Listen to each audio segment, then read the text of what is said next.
on already. Ah,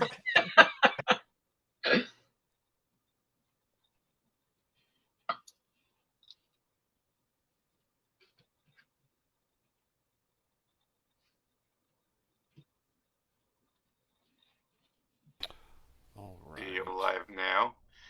I haven't gotten a notification yet, but I probably will any second. Oh, so says the it's hat live. and the sunglasses that you see Tinker wearing in that photo, Karen just donated them to the archives. Nice. All right, Ryan, I show you're live. Whoop. Okay. I don't see it in Spring Nuts yet. No, I'm he working didn't do on it it. there, but he did it on his own page first. All Very right. nice. All right, you're in now. And now All we're right. doing Spring Nut Cafe, and then off we are running.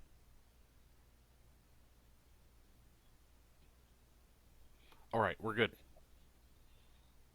Want to pin it to the top? Give me a sec. Let's get people to come in. Yeah, here they come. They're all jumping in now. Woo, wow. No pressure, Eileen. You've been through this before. Just virtually now. No pressure. All right. Let's pin it to the top so everyone could find it. Julie, what beach are we on tonight? Hmm. Every night we do one of these. You need to pick a different beach that you can be on. Let's say It's got to be Asbury Sure. Park tonight. Got to be Asbury. if Asbury Park looked like that, you would never ever get me. All right. All right, Hallie, we are good to go. Yep, I see it. Okay, we're good to go. All right. Welcome, everybody, to another edition of the Spring Nut Cafe with your host, Ryan Ilagas at the helm, Stan Goldstein, and, of course, Julie Chaz. Today we have a special guest, as always, but we wanted to have this one as close as possible to all these things that you've been. This has been a busy, busy couple of months in Asbury and in the Springsteen world, and a lot of it is, believe it or not, is curated by the Springsteen Archives and Center, and we've had Bob Santelli, we've had Melissa Zabro. I know I'm screwing that name up, but Theobro. Zabro, sorry, I'm doing my best. And then this amazing woman that we have here. Many of you have met and know. But we are so proud and honored to have her on our show tonight, Mrs. Eileen Chapman. Welcome to the Spring Nut Cafe. Hi, everyone. Nice to be here. So with that said, we're going to just say this one. We're going to take questions towards it, but we're going to just put this out there. One of the questions will not be, can you get, where do I get tickets for this and that and the other thing? That's not why she's on the show. We're here, talk about that. And obviously, we get it like everyone else does. So that out of the way, we are going to hand it over to Ryan, and you're up. And for those watching, we will stay on afterwards after Eileen is gone, so we can maybe talk about some house cleaning stuff with what's going on here and our little slice of the world after the fact. So, Eileen, thank you for being on here. We know you're incredibly busy. We are greatly looking forward to what's happening in the next few weeks. I just have to say, on a personal note, that thanks to Stan, I was able to come to the American Honors a couple weeks ago. Fantastic, fantastic, so well run, very well organized. So kudos to you and Bob and the whole team for how smoothly that went off that night. Yeah, I mean, for the most part, it did. We really put that show together that day during rehearsal, because of Bruce and the band being on tour. We couldn't do rehearsals prior to the event, so it really came together that day, thanks to, these amazing musicians who have worked together in the past, and of course, Mark Ribler, who, running and being our musical director and being the head cheese and the Disciples of Soul, were able to learn a lot of that music in advance. So we really went from rehearsal right into the show. Mark did a fantastic job. Like just the wide swath of pop culture that was there that night, pop music, everything from Dionne Warwick to it was all there on display. So Mark did a fantastic job of putting that all together. He did, and you look at Dionne Warwick, who was the quietest moment of the night, and then, the end result with Public Enemy and so many people on stage, it went from the quietest moment to the loudest moment in that room.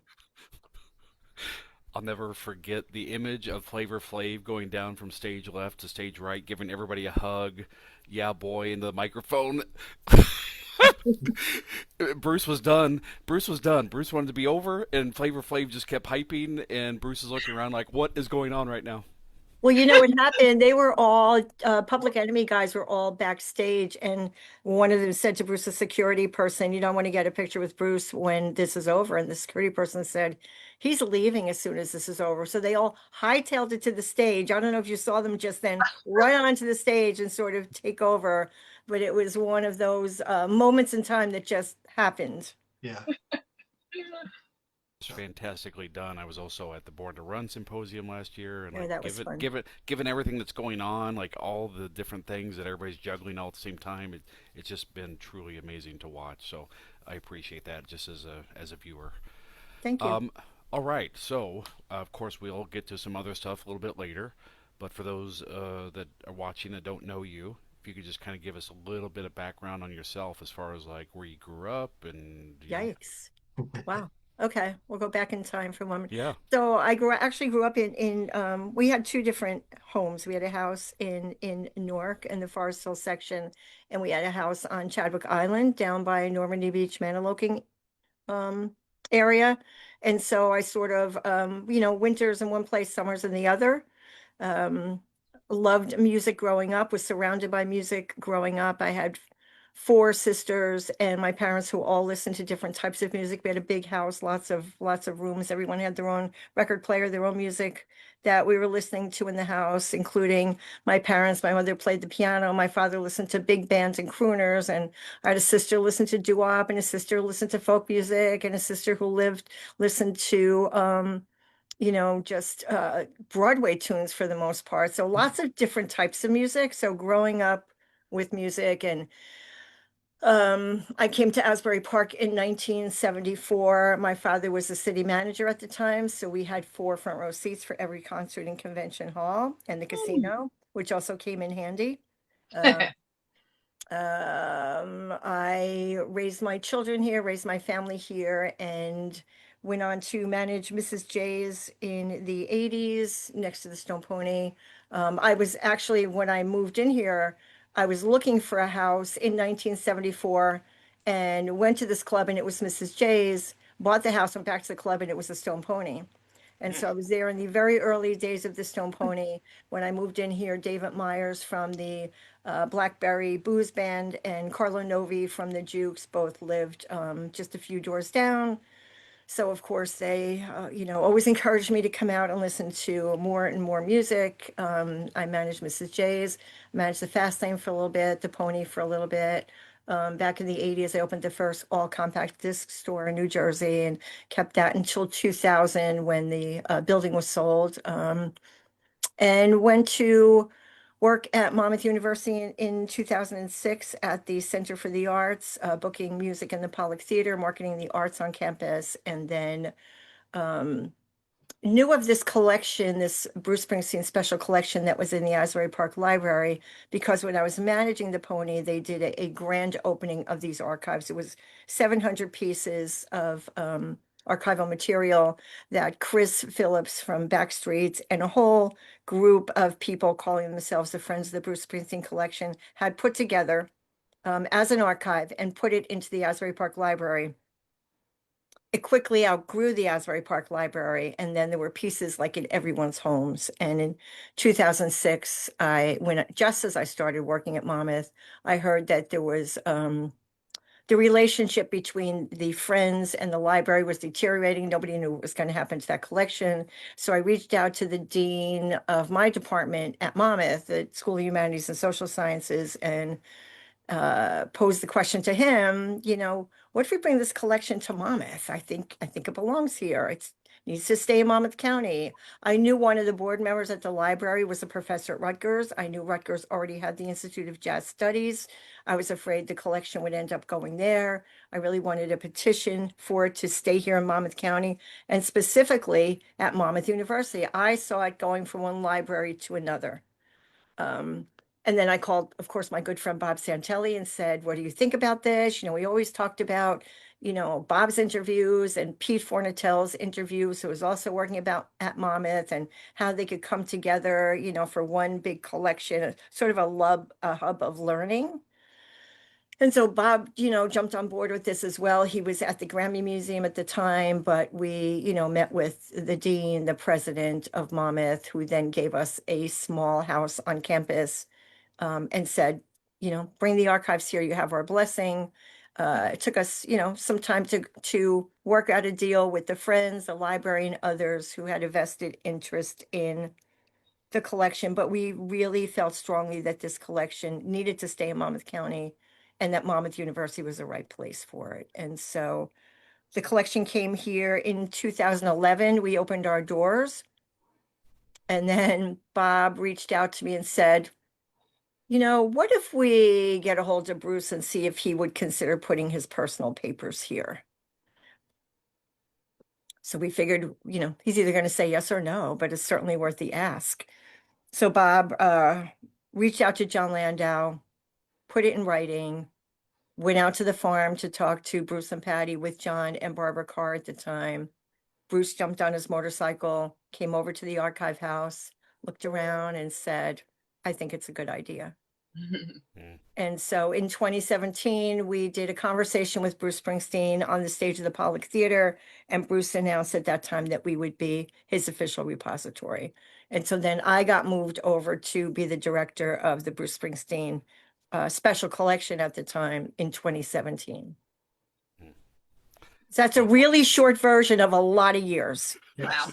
Wow.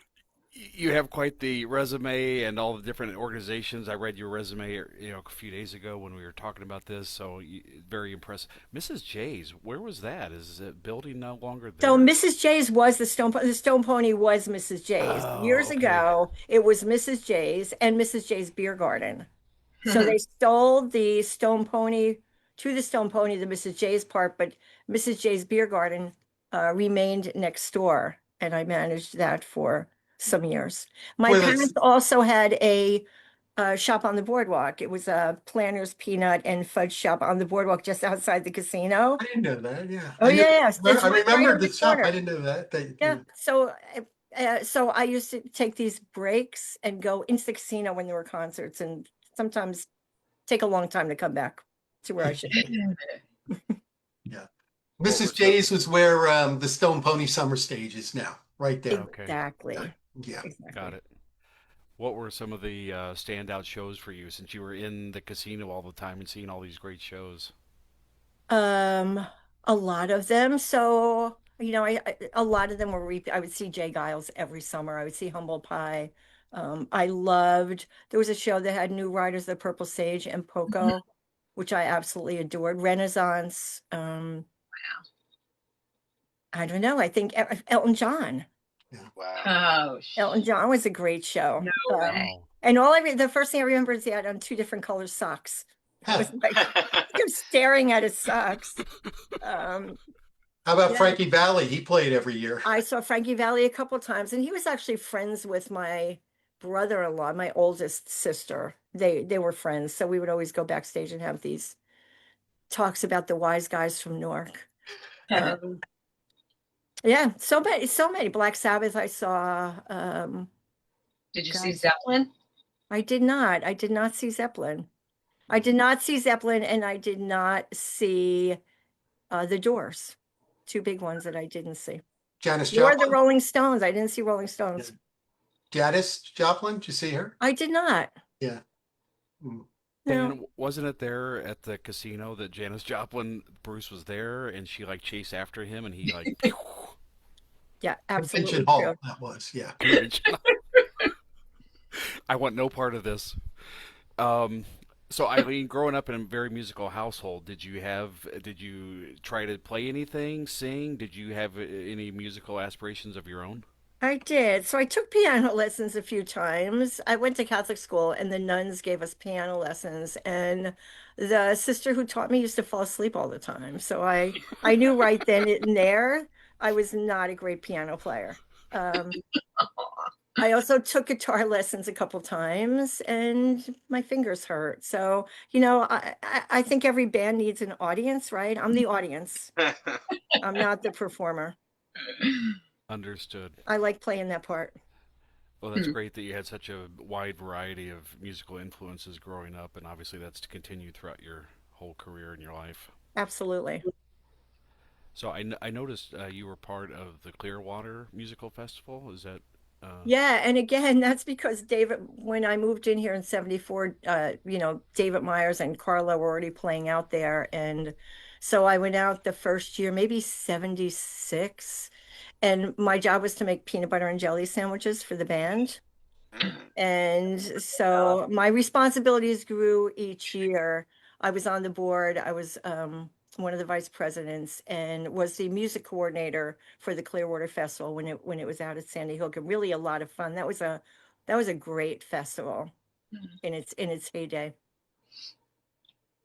reading your biography? You just had a hand in so many different things, all up and down the shore, throughout the whole tri-state area. It's very impressive. And a lot of fun, by the way. Eileen, you also went to the Upstage Club, though, right? You didn't live down there, but you were at the Upstage? Yeah, so when I was living still down in Ocean County, there was a friend of mine, Jimmy Miller, who was a guitar player, who used to go to the Upstage with his guitar. And he kept telling all of us, there were very few bands in the Chadwick Beach, Toms River area. You had like Waltz Garage and Borzoi, and that was it. Brown's Basement Band. So he said, you guys have to come see this band and this guy, Bruce Springsteen, at the Upstage. So we all pile in a car and go up to the Upstage. And so I went just a handful of times. I also saw Bruce at the Brick Township Skating Arena when he opened for Grand Funk. So yeah, I was around in the early days, going out to see music as much as I could. Wow.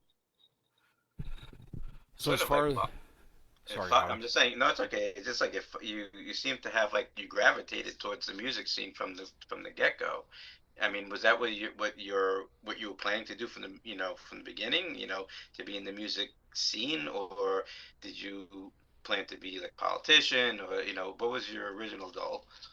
Howie, I had no plans at all. Okay, There were no plans. So yeah, I probably gravitated to it because I had no plans. But no, I never thought of a career in music nor in politics, though my father was city manager when when I sort of dipped my foot into the Asbury Park council scene. It was only because I was asked to fill a 3-month interim position for a councilman who had to step down. And I refused. I said I would rather clean out porta johns than serve on a city council, was my response. Wow. But they kept saying, look, we really need somebody. It's only 3 months. It's only 3 months. It's only 3 months. And then I thought I could do anything for 3 months. And that was in 2016, and I'm still on the city council Yeah. Very cool. and enjoying every moment of it. Actually, I really love it. I really love, interacting with people and trying to make whatever I can the best it could be. Oh, it shows. It definitely shows. on that point, since you are on the council, can you talk about Convention Hall and what's happening with that? So I can talk about it as much as I can. The city received, it's everyone knows that the buildings have been neglected on the boardwalk, right? That's something I can attest to, and anybody who sees those buildings can attest to that. So the city had the opportunity to put in for submit a grant for what they called boardwalk repair money. And so the city submitted a grant and offered some of that money to Madison Marquette. Our goal was to get the Paramount Theater open. It wasn't a large grant, but it was enough to at least put some money into the Paramount. So we got that grant. Part of it went to the city to build new restrooms on the boardwalk. Part of it went to Madison. We've been working with them as closely as possible to try to, um, as I said, try to get the building open.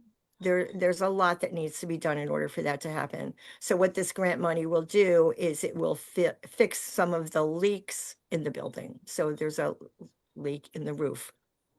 There is some water that's coming in through the facade on the west side of the building.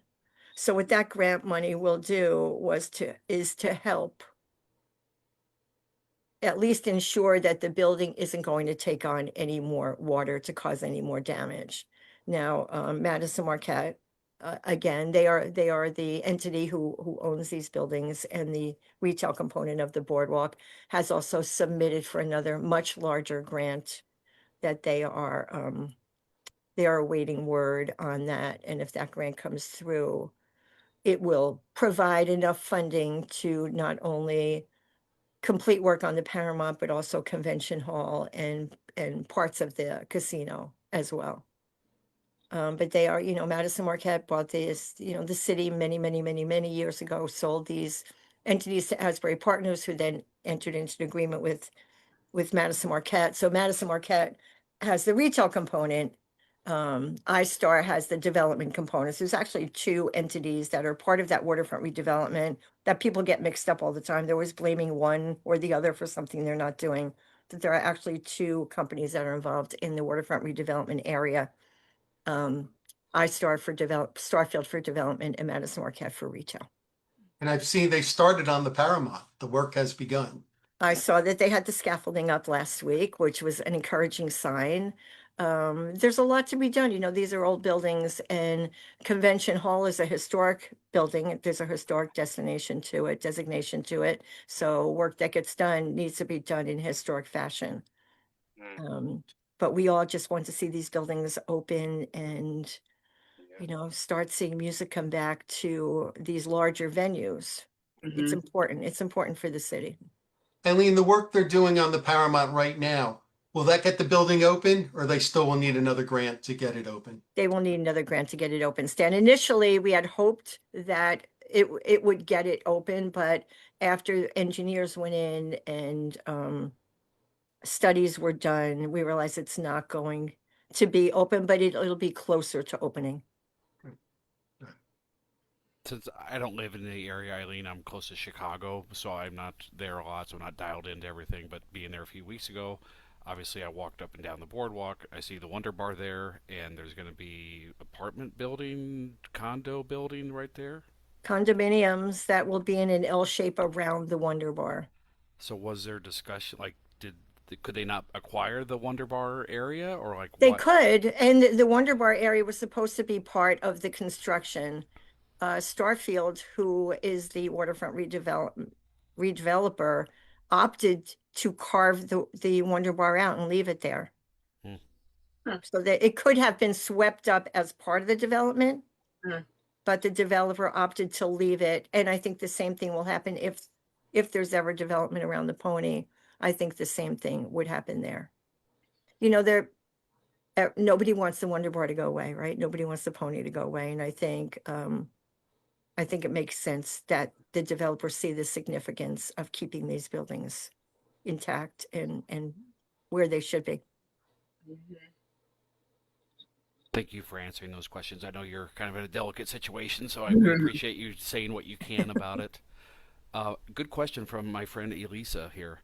Hi, Eileen. I read an interview with you and loved that you said that for every moment of your life there was a song. Curious what song you're feeling for the big moment coming up in early June. I don't know. I have to wait till it happens. It's sort of a spontaneous thing. I'll let you know when it happens. All right, so we're about a month away from the big event where the clock is ticking. Bob was tired of seeing the ticking clock when he was on here a few weeks ago. You've been crazy busy for a long time with this. I mean, where was the? You said you met with Bruce and he was on board for having his papers and everything there. So what was the development as far as like actually having a museum? and the center? Yeah, so I think as soon as Bruce announced that we would be his official repository, we knew that we needed a larger space in order to create exhibits and to make these items more accessible to the public. I mean, even when the archives came to Monmouth in 2011, fans could make appointments to come in and look at some of the artifacts. You have to make an appointment in advance. You have to list what you want to see, why are you coming? And so even though we were able to make artifacts accessible, it was not as accessible as we wanted it to be. So this gives us the opportunity to create exhibits and also to extend the Bruce Springsteen archives to encompass also American music, because when Bruce agreed to be part of this, he said right then, I don't want this to be all about me.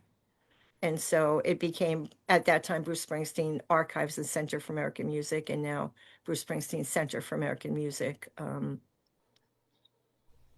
And so it just made sense to, well, first of all, we need more storage. We need more space for all of the items that we have. We need space for exhibits. And this new building also has a theater. So we have the opportunity to do public programming. It's a 241 seat theater. I don't know why there's an extra seat like that, but there is. And Tom Zimney, Bruce's videographer, Bob may have told you, is creating a film that visitors will see when they first come in. It's a 22-minute film, I think. And it's Bruce pretty much driving around in his car through Asbury Park, Freehold, talking about American music through his eyes. He sits at a diner and flips through a jukebox and talks about, some of the songs are in the jukebox, or he's in a record store flipping through records. And again, it's all about American music. It's American music through his perspective. And so we really wanted the opportunity to bring a whole exhibit of American music into this building as well.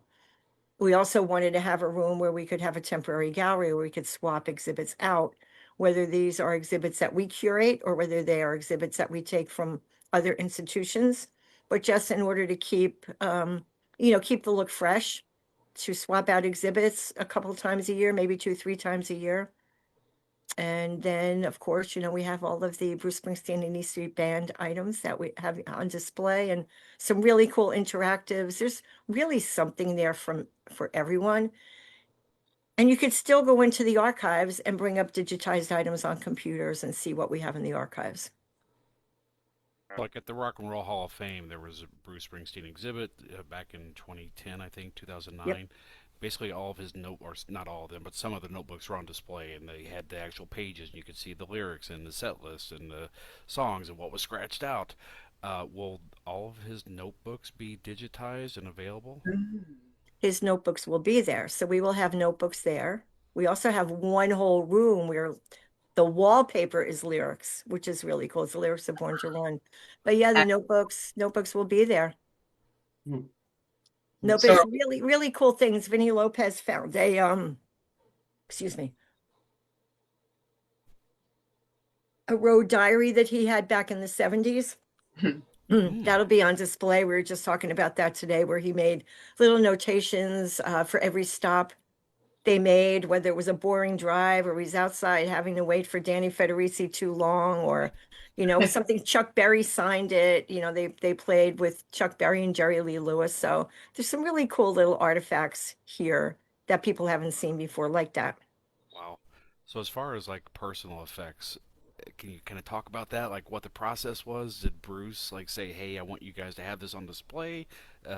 Just kind of talk about that a little bit. So I think it was 2018, I worked with the Grammy Museum to put together an exhibit called Bruce Springsteen Live. And what initially the thought was to look at some iconic shows and do exhibits around those iconic shows. But the more I looked into the items that Bruce did or didn't have, it made sense to look at Bruce through the decades. So Bruce in the 70s, 80s, 90s, 2000s, 2010s at the time. And then, working with, Kevin Buell, who's the keeper of the warehouse, and others to create, and our archives to create a traveling exhibit called Bruce Springsteen Live. So it opened at the Prudential Center in Newark. It went to the Woody Guthrie Center, went to Grammy Museum at LA, and then COVID hit. And so we sort of just brought that back and, took it apart. It had clothing from each of the E Street Band members, instruments from Bruce and the E Street Band members, but it sort of told the story of the band chronologically through the decades. So a lot of those items we're repurposing because we've had them. So we'll have an instrument from each of the band members. We have, an instrument for each of Bruce's decades, clothing, set lists, lyrics, notebooks, just little personal effects that people have donated, here and there. We'll have E Street Band members, Ernest, David, Vinny, Gary, Danny, David, Max, Roy, Nils. I'm trying to remember as I go down what it looks like. Patty, Charlie, Giordano, Susie, Tyrell, Eddie Mannion, and Jay Clemens. Wow. So all memorabilia from each of those E Street Band members as well. Liz Krishna, one of our members, was asking if Adele, which is her birthday today, happy birthday, Adele in heaven, if you have any scrapbooks from them. Yeah, coming in. so we have two of Adele's scrapbooks in the exhibit, one from the 70s and one from the 80s. We Wow. also have scrapbooks from Tex and Marion Vineyard. They kept scrapbooks as well. Some really cool items, a lot of the early days with the Castiles. We're also going to have posters from each of Bruce's early bands. So we have really cool vintage posters from Earth and Child and Steel Mill and Dr. Zoom and some of the early bands, which we, some were donated. A lot of them were donated by Steve Bumble, who recently passed away. Steve and Billy had the Rock and Roll Museum here on the boardwalk. So Billy's collection came to us recently. It's like the North Pole for spring nuts. You're right. And you're getting items from the upstage soon too, I understand, that Stephen Bumble had, yes. Yes. Some larger items and the big original Stone Pony sign as well. So, it's collections like this that get donated to us that really help round out the collection and allow us to tell a broader story. So we're always very grateful for these items when they come our way. Do you want my Springsteen scrapbook? Of course. Somebody walked up to me 2 summers ago and handed me an invitation for when Bruce played at the Odeon in England for the first time, and they had an after party, and this guy had an invitation. He just walked up and handed me this invitation. Wow. Eileen, how will it work? Say I want to see the 2023 American Music Honors. Will that always be available to view or only at certain times? So we're going to have a music honors exhibit in the lobby. So what we'll do is for this year, it'll be, of course, the 2026, but we will have that's digitized. So you can see that on your menu. You can listen to oral histories. We've done, I think, all of the E Street Band members' oral histories, as well as, many other people in the area, just part of that scene. So you'll be able to listen to oral histories and see digitized items.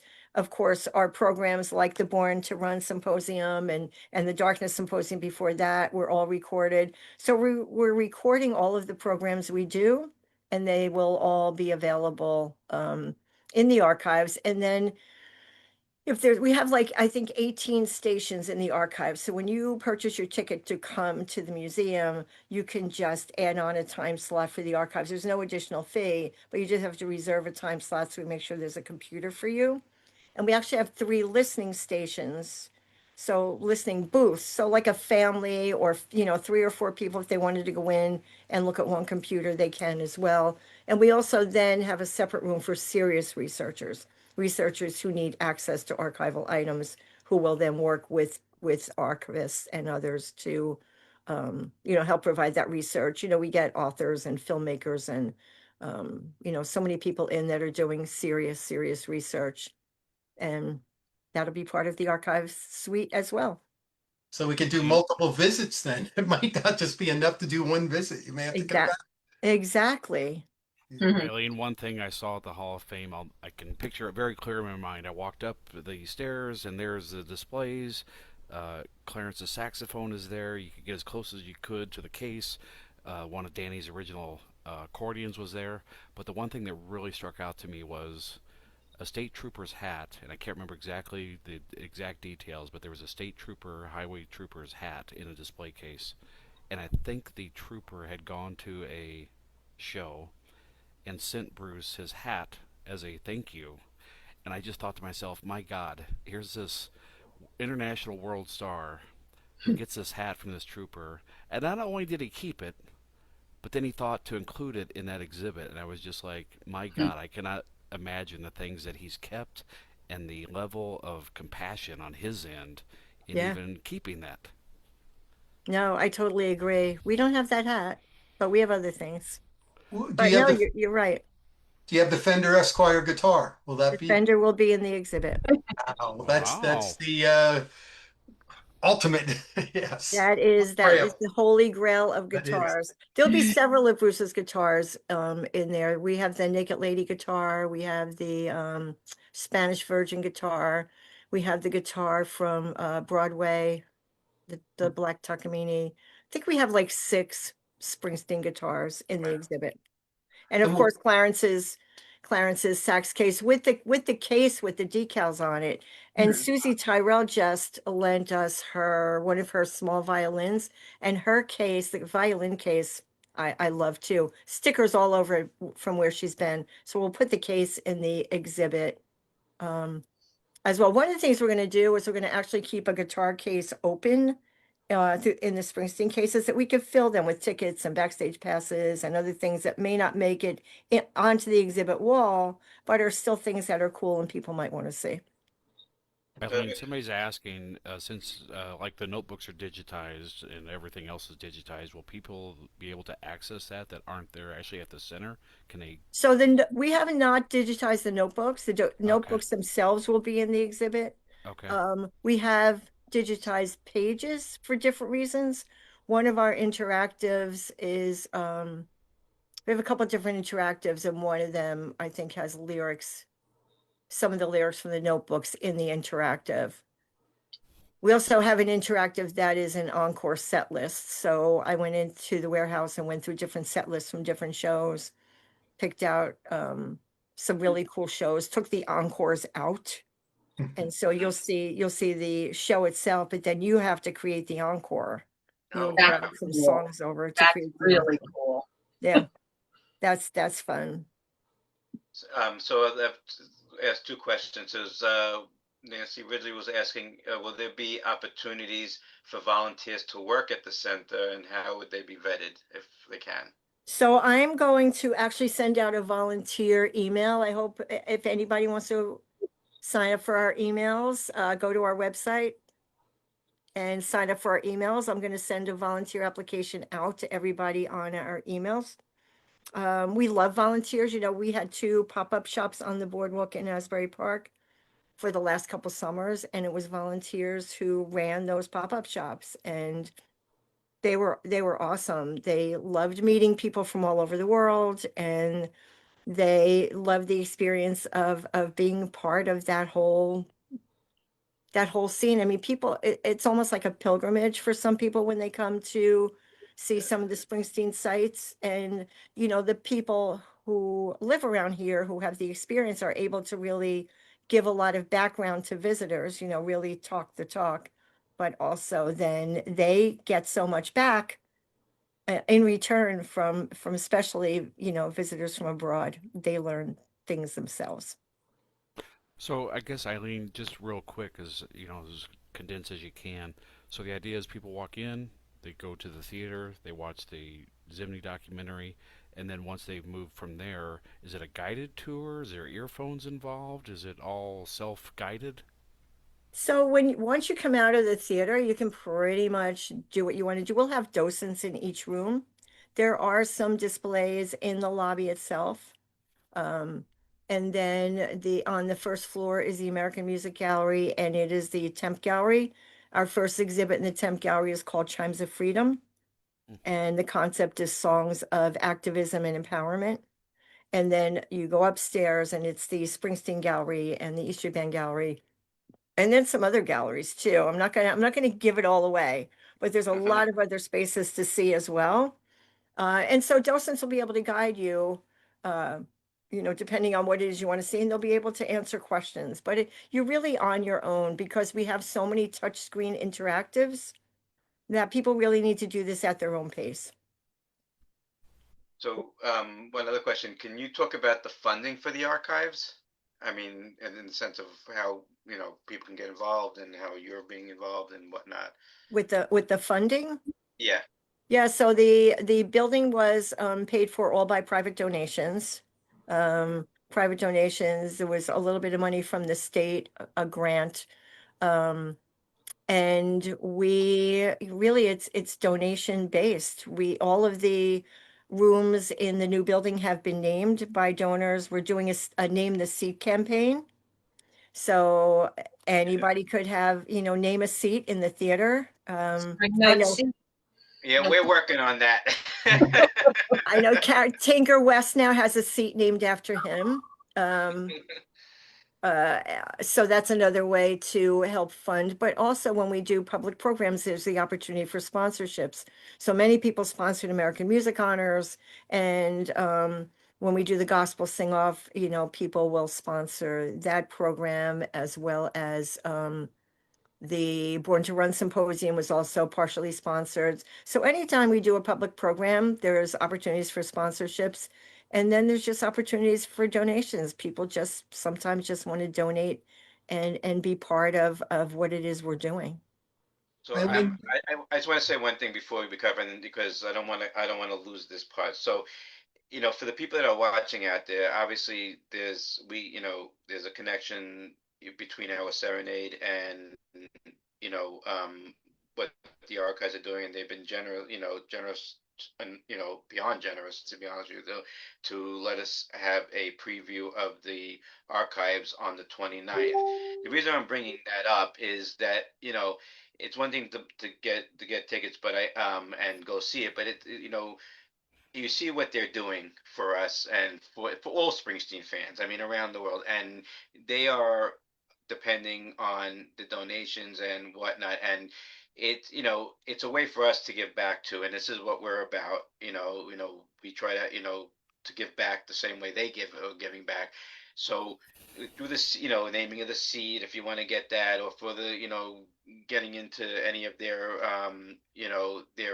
their projects and donating that way. But also it's a way that you should go on their site and make donations, because it's our way of giving back to them for everything they're doing for us, not just with our private viewing, but in general throughout all the years, whatever they've done for us. So I just want to put that out there while everyone is here, is, if you feel inclined and you have the means and whatnot, you should try to do something and give back to the archives. And I just wanted to make sure we put that out. And I appreciate that. And donations are gratefully accepted in any denomination. We have, people who donate $5 or $10 or $25 or, more or less, but people give what they can because they want to be engaged. Yeah. Eileen, on that note, will there be memberships to the museum, and what does that mean? Yeah, so we are going to start memberships. It's just something that we had to sort of put on the back burner while we get ready to open.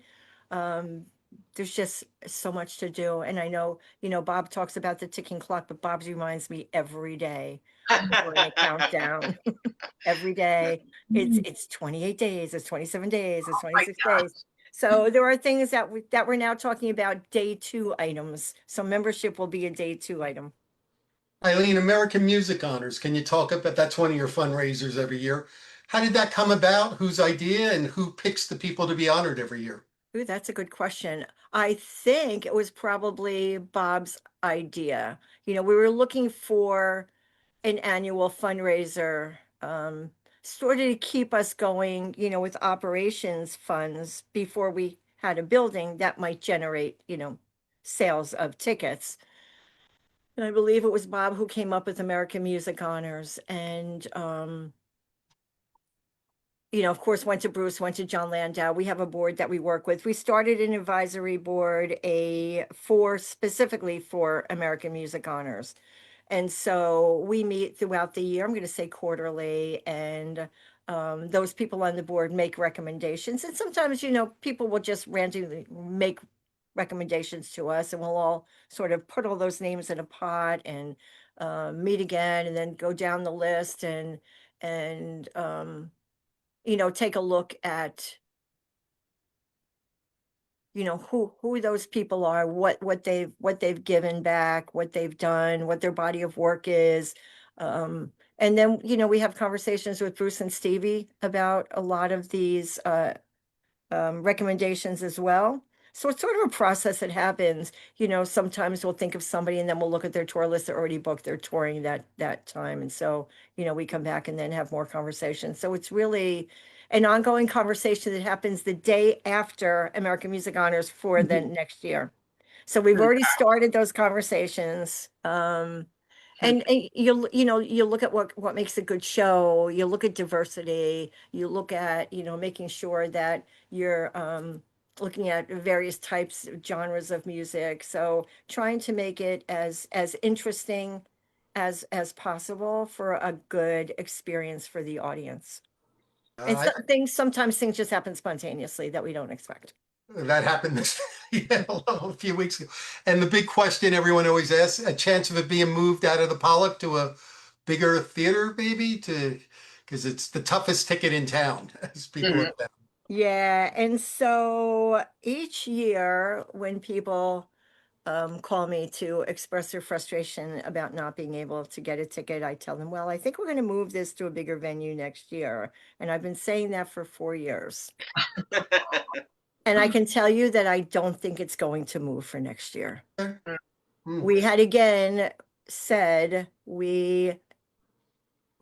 and I need to just stop saying that, I guess, but there's a higher power of people who feel that the intimacy of this theater, the sound in this theater, and the opportunity to be that close to an audience. I mean, you're sitting right off the stage. It's such a small and intimate experience that everybody loves it. The bands love it. The musicians love it. They love being a part of what that theater is.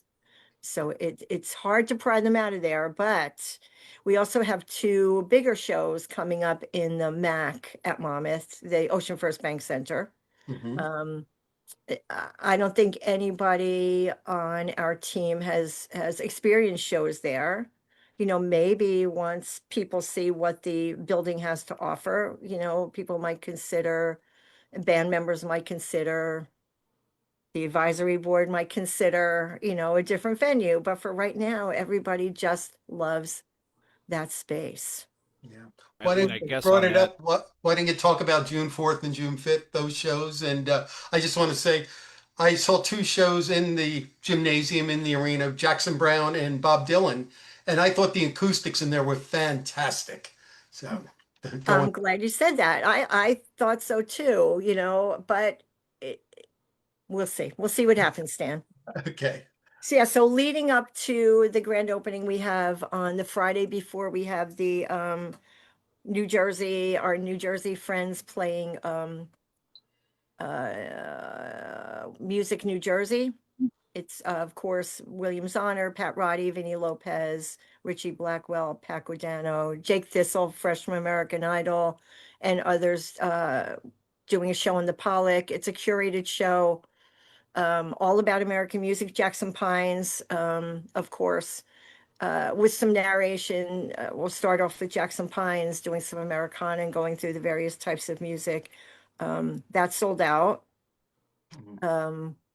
within a day, which was great. You know, a lot of those same bands played a show before the Born to Run Symposium. And then on the 3rd of June, we have a huge Native American show that's funded by the Hard Rock.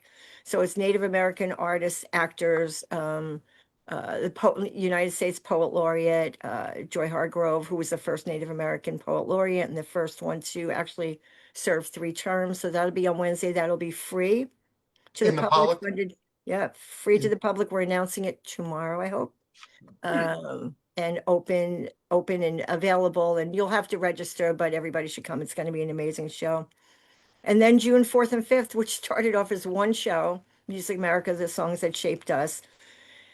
And then once we started to look at the different genres of music and the artists that wanted to be involved, it became a 2-night show. So June 4th, we'll start with Shamika Copeland or Shamika Copeland doing a spiritual and going through different types of music, jazz, blues, Jimmy Vaughn doing blues, Roseanne Cash, Dropkick Murphys doing some Irish music. Try to remember everybody that's on these shows without, Roseanne Cash, yeah. what's that? Roseanne Cash, did you mention? Roseanne Cash, yep. Yeah. And then Kenny it'll Chesney? end. Kenny Chesney's that night too. And then that night will end with Bruce doing a Woody Guthrie song on Thursday night. Wow. And then on Friday, we'll pick it up with Bruce doing an Elvis Presley song. So it'll be Bruce, John Bon Jovi, Jackson Brown, Dionne Warwick, not Dionne Me? Warwick, Darlene Arlene Warwick, Lowe. Yeah. Dion. I'm trying to go through the list in my head. Yeah, I have it in front of me. Public Enemy will be back again. Stevie, I think Stevie Van Zandt. Yeah, Stevie. Mavis Stevie and Staples. Jackson Brown. We're going to do I Am a Patriot. Mavis Staples will be there. Wow. So You gotta swap. it'll be, both nights are going to be incredible. So there'll be a little bit of narration between each song. So Bob and I did the show for the Rock and Roll Hall of Fame many, many years ago. Bob put the show on. I went to help. And it was a Woody Guthrie tribute. And we had Tim Robbins, and Tim Robbins was our narrator, and Susan Sarandon. So just talking a few sentences between each song, talking about, why are we doing this song, or, why is this genre important? And so it'll follow the same pattern. So it'll be a curated show with a little bit of narration in between. Trombone Shorty is on the first night, I think, too, and Tony Trishka. As names are popping into my head. But anyway, they're going to be 2 great shows. Will they be doing one of their own songs too? Yes. Like Bruce will do an Elvis song, then maybe a Bruce song? I think Bruce is doing 2 Elvis songs, but maybe he'll do one of his own songs. Okay. But then we'll have encores too. We have opportunities and encores, and we're filming it. That's all Ryan needs is the Elvis songs, because I'm good. I'm good. I'm a huge Elvis fan, Eileen. So that I'll look at it be again. I had an Elvis Presley song for my wedding song, by the way. oh wow. Oh, which one? Can't help falling in love. Yes, Oh. because my husband and I had one of our first dates at the first ever Light of Day show at the downtown. It was Bob Benjamin's birthday, and we won a dance contest to that song. Aw. wow. And so that became our Nice. wedding song. Eileen, A little piece of trivia. Yeah. can we go back, or I guess I love when To- Bruce does Elvis stuff. He Oh, does yeah. great Elvis covers. Yes. Viva Las Vegas and in Vegas, like he knows Burning Love in Nashville, like he knows when to do it and what song to do it. He's got Yeah. an innate tact. Eileen, I guess a 2-part question, because we've talked about this. As far as the American Music Honors Award, possibility, discussion of like Nugs doing an official streaming to where people would pay and raise more money for, the center through a streaming type. Yeah, I think that's a good idea. And we thought about that this past year, but we actually thought we were going to move it and didn't. So I think streaming is definitely a possibility for next year. Gotcha. I mean, the theater is set up for streaming, so it's not like we need to do any more than we already have. So definitely a possibility. And in our new theater, we're all set up for streaming as well. So our new theater, it's Dolby Atmos for sound. And it is Clare Brothers Clare Brothers Sound, Dolby Atmos for film. Wow. And also there's 63 speakers in this little theater and a lot of cameras. So we are set up to do anything in this theater. Wow. So I guess the second part of that is the concerts on the 4th and 5th. Are those going to be videoed for later viewing? We are filming them. They will be filmed. There is a possibility that there may be something more once they're filmed. We're still in a lot of discussions at this point, but they will be, if nothing else, they will be filmed. Understood. Thank you. Thank you. Eileen, in the museum, will there be any rules against, can they take all the pictures they want? Will they be able to video things or any rules set up that way? Yeah, I mean, people can take pictures. I Mhm. hadn't even thought about video, but I don't see why not. Okay. We're super excited about it. I mean, this is the greatest thing. We've been waiting. Even the one that we've seen a couple of years ago when you did it at My hometown. my hometown, yeah, it was phenomenal. I mean, I was in awe, and it just brought back so many memories. Not that Spring Nuts was in it, but even the thing that had like the Tunnel of Love, The door, ticket booth. the ticket booth, right? And I mean, I loved it, and it was just seeing all the things that were, and that's just like a taste of what not even a smidgen of Yeah. what you got Do you coming have out. all that stuff in the art Yes. house now? Yes, and it's funny you said ticket booth because about half an hour before we got on, I looked at the video of Terry McGovern in that ticket booth because as we're writing the caption, I had to see if he was taking tickets or giving tickets to the band. So I Yeah. had to find the video to then see he's giving tickets. So as we write the caption for that Tunnel of Love. It happened to prop. be one of my favorite tours, and when I saw it, it just brought me back, so many. And I think that's what's going to be, a lot of. It's going to happen for a lot of the fans that come down there. Is that it's just going to instantly take you back to a time where you forgot, what I mean. And I love the Tunnel of Love tour, and just seeing that ticket booth, I just lit me up. I think it was my favorite thing for some reason. I don't know why. It just made me feel good to see that ticket booth there. Yeah. Well, Bruce doesn't use stage props. And so that was one of the few times he did. And so Right. that might be one of the reasons it stands out in your mind because when you think about it, I mean, there was a Seeger Sessions banner, but other than the tunnel ticket booth, there's not a lot. Devils and Dust, there was a table and Uh, a I- chandelier. The Calliope on one of the tours. The Yeah, Calliope, which I think was was that Magic? Magic, yeah. Which is a heavy piece. We had that in Bruce Springsteen Live. We trucked that all over the place. Where was that? That was on the stage? Yeah. It was the opening act. So the Good. Calliope would open the show by playing The Daring Young Man on the Flying Machine. Yeah. Ah, that's So right. Sean McGovern bought that in memory of his dad and in memory of Terry and gifted it to Bruce. And so for that at least leg of the tour, it was the opening act. So I remember a story during that Freehold original showing. That well, first Bruce playing with Joe Grishecki Light of Day was phenomenal, but we had Great. friends that were in the building. Obviously they were looking at the exhibit, and then they stopped them and they caught them off, and then Bruce walks in, and and he's looking at it, and you see all the the pictures with you and Melissa and showing him the exhibit. I be a fly on the wall for that.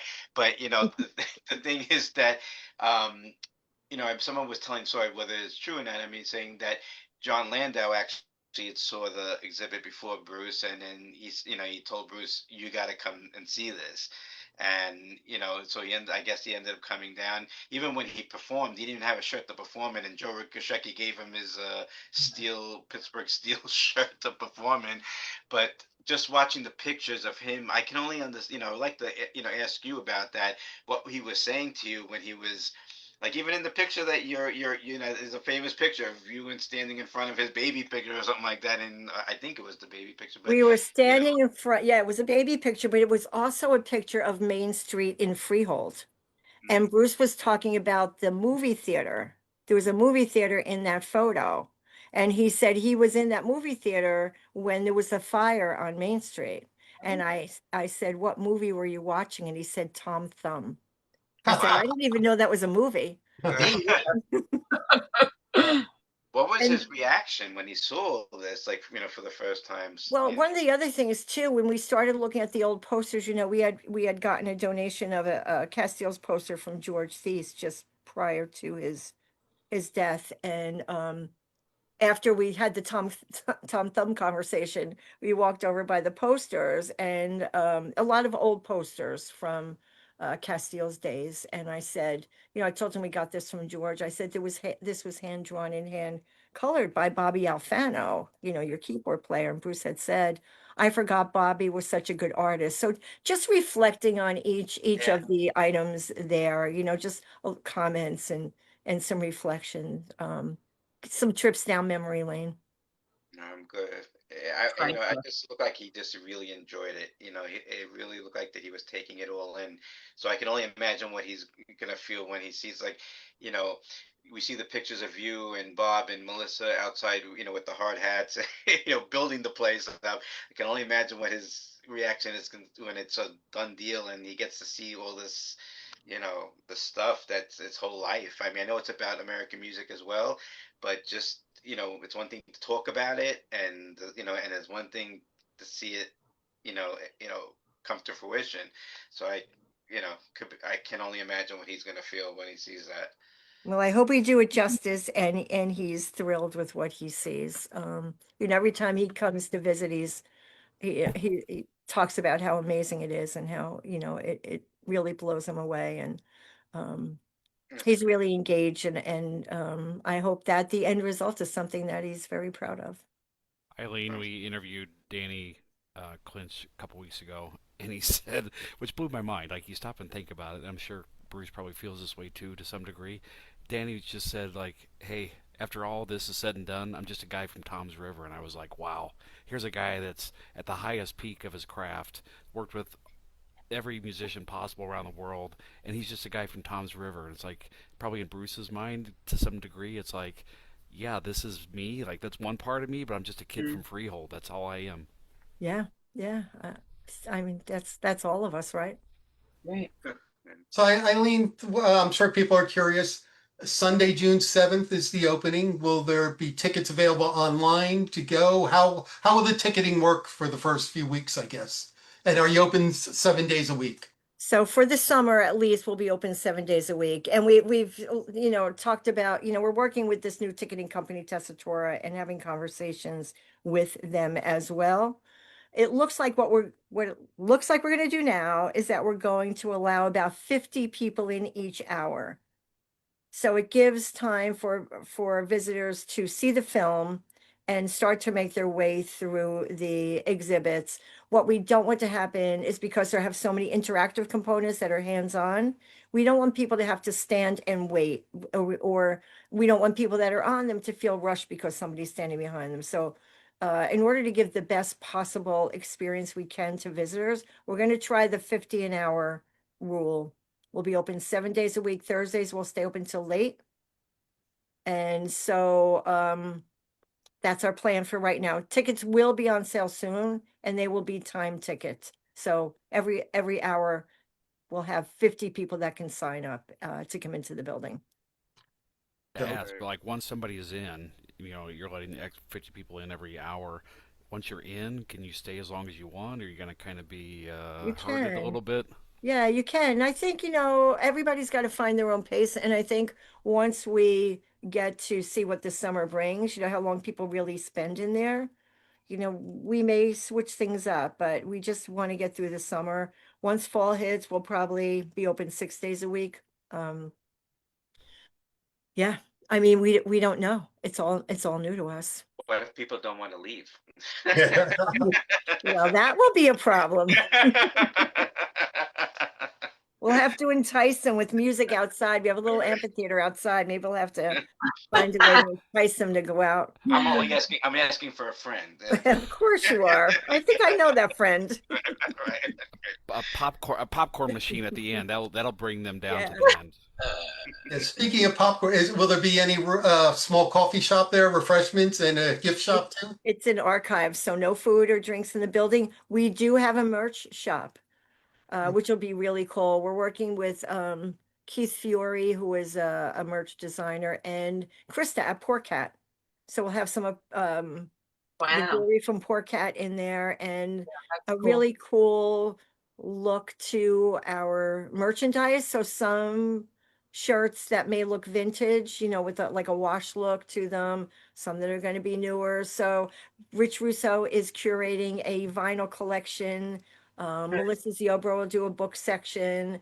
And so we're going to try out a lot of different looks. And again, we'll see what the summer brings and go from there. And then we'll be into fall clothing. We'll change it out. And of course, seasonally, with holidays coming up, we'll make some changes too.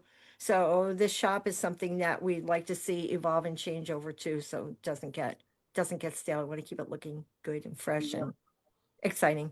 It And all there will, sounds really amazing. Sorry, Stan. uh, It's so exciting. Ever since I found out that we're going to be able to see the symposiums, which we never saw any of them because they were always on a day that we couldn't make it. So I am so psyched to get in there. You and me both. and there will be different special events in the theater, the 241 seat theater. Yeah, so initially we thought that Bruce was going to open the theater in early June, but the tour changed a lot of that. So we're going to put a pause on music events until that happens. But in the meantime, we'll do Ken Womack will do his record club in the new theater. We have a couple of films that we want to premiere this fall. I think we're going to do an evening with, I think Bob has Stevie Van Zandt on board to do an evening with. So we have opportunities we have two conferences coming up. We have a conference with the National Music Center of Canada to talk about Canadian artists in the United States. We have a conference with the Folk Americana Roots Hall of Fame to talk about the music of Greenwich Village. So different events set up. So if anybody has any thoughts on what they'd like to see, certainly reach out and let me know. We have a beautiful theater. We might as well use it. And dumb question, but I see the parking lot will be right in front and they can park right in front there. So, Yep, parking right in front. There's a beautiful boardwalk that brings you into the front entrance. Looks like a traditional herringbone Asbury Park boardwalk. Beautiful landscaping, lots of wildflowers and grasses and mature trees. It's really quite beautiful. how do you feel after all this time that this is actually happening? Well, I feel a little overwhelmed at the moment, but last week when we were first in the building, I think I just kept walking around saying, we have a building. We have a building. It was just like, we have a building. And then on Friday, Claire was pumping through a lot of Tunnel of Love music, Tougher Than the Rest and some others, like a top volume. And it was the end of the day and just about everybody was out of the building. So I went in, I sat in the theater and I listened to the sound in that theater, which was pretty darn amazing. Pretty darn amazing. But right now it's overwhelming. So we're working 7 days a week, of course, like 12 hours a day. And there's a lot to be done. As Bob reminds us every day, we're one day closer. So a lot to do, a lot going on, and a lot of pressure to get it done in time. Well, thank That's you for why- coming on. Yeah, that's why I appreciate you coming on. When Howie said we got Eileen, I was like, wow, I know she's so busy. She's got a little time for us. So we Of course, appreciate- I always have time for you guys. Thank you. Eileen, I have one last two-part question for you. I meant to ask Bob about this when he was on. So two things. A, the house in Long Branch, the Born to Run house. Any kind of long-term plans there? And B, any whispers, words whatsoever about the Born to Run piano that disappeared out of that house? So I can tell you that we have a really good relationship with Ryan, who owns the house. It's he's been very generous with us, allowing us to come in and visit on occasion. But we have no plans to take it over nor move it. Though I could tell you years ago, before Ryan bought it, it was offered to us. And the owner wanted us to take it and move it to the campus of Monmouth University. It was like 2011 or 2012 when we first got onto campus, and everybody's like, no, we're okay for the moment. So I love that we have a good relationship. They're wonderful people. There have been some other rumors about the piano that we are chasing down, but I'm not going into details because I actually have Okay. possible addresses. Oh. So Oh, there's, you know what, that's always going to be an ongoing story, right? This piano. yeah. This Yeah. is like a deposition for you. Yeah. Well, Eileen, I went on Stan's tour a couple years ago, and I asked about the piano, and he said, you know, as far as we know, it could have just gone into the dump, and I was just like aghast, like, oh my god, this piano possibly went into a dump. Well, a really strange occurrence happened. I was in Delray Beach having dinner with friends of mine who had friends of theirs at the table. And I had just, Joe Romanowski had actually reached out to me that day to say, hey, you know, Bruce always wonders about that piano. And I said, yeah, Joe, I think it's gone, blah, blah, blah. So as I'm talking to my friends about this, their friend said, I have more information on that piano. And so this conversation then started all over again. So that's all I can say for now. Thank Well, you, thank you. that would be another holy grail, that's for sure. It's Absolutely. been a long time, so Yeah. I don't think so, but just knowing that there was more to what we know is interesting. And And let me Eileen, just explain for people wondering about the piano. The Bruce is the Born to Run house in Long Branch. Apparently, the piano stayed that Bruce composed all of Born to Run on. And according to Clarence Clemens, the E Street Band all signed it underneath. And Marilyn Rocky, who was the realtor for the house, heard about it from Clarence, went to the owners of the house at the time after Bruce had moved out and said, is the piano still here? And they said, oh, we just put it out in the curb 3 weeks ago. So where it is, nobody knows. Maybe. and Eileen, I asked about the Born to Run house because, as a huge Elvis fan, I've been to Graceland many times. I've gone to Elvis's birthplace in Tupelo, and like you got 60 miles between where he started out, and then you go northwest to Memphis, and like to be able to see that house in roughly the proximity that it was when he was born. The Born to Run house is such an essential piece of the story. It's like it's almost like Elvis's birthplace in Tupelo. It is, and luckily, it's actually in the same city as the center. So the house is in Long Branch, we're in Long Branch, so at least we're in the same city. Well, let's do another tour there, Eileen. That last tour was very popular. We actually got to go in the house first week of September, and people got to go see the room where it happened. Yeah. So, yeah, let's do that again. That was Let's fun. do it again. Yeah. Well, yeah, Ryan, go ahead. No, Howie, Julie, you got any last questions for Mrs. Chapman before we let I her always go? have a million questions, but I can't take that kind of time from Eileen. Just But gonna go ahead. I'm sorry, Jules. You have go something? ahead, go. No, so just a couple other question. One question I'm seeing, and it's in a like important question again. They're saying how can Spring Nuts help? With the archives. We're just going to go back in case you missed it. That obviously volunteering will is always a help. That's in one way. There's many ways to donate to the archives, and we strongly encourage that. And we're trying to do something for the archives as well, that we're going to be planning to do, to help raise money for that as well. So we'll be, coordinating that and getting in touch with everybody, in the group about, helping out the archives. Um, I would like to, also thank Eileen, and everyone at the archives. Melissa, who's been amazing, and I'm definitely a pain in her ass these days. But, but when Melissa and Bob, but Eileen, I would like to definitely thank you for everything you've done, not just for me and Jules, but for the Spring Nut community. We are always here. That to help in any way, shape, or form. I You do. know that. I do. And Um, we appreciate that. And we love that you guys are going to come and help spread the word and help, just let the world know about us. Right? well, like Bob said, just I take, there's certain compliments, and it's not like, it's not an ego thing, but it's something that it makes us feel that what we're doing is a good thing. And Bob said one of the nicest things he said was, that we're ambassadors for what you're doing, Mhm. and we want to be those ambassadors, and so and I know this for all the members of the group. They're very excited, like, the minute we announced that gracious thing that you guys are allowing us to do for the serenade.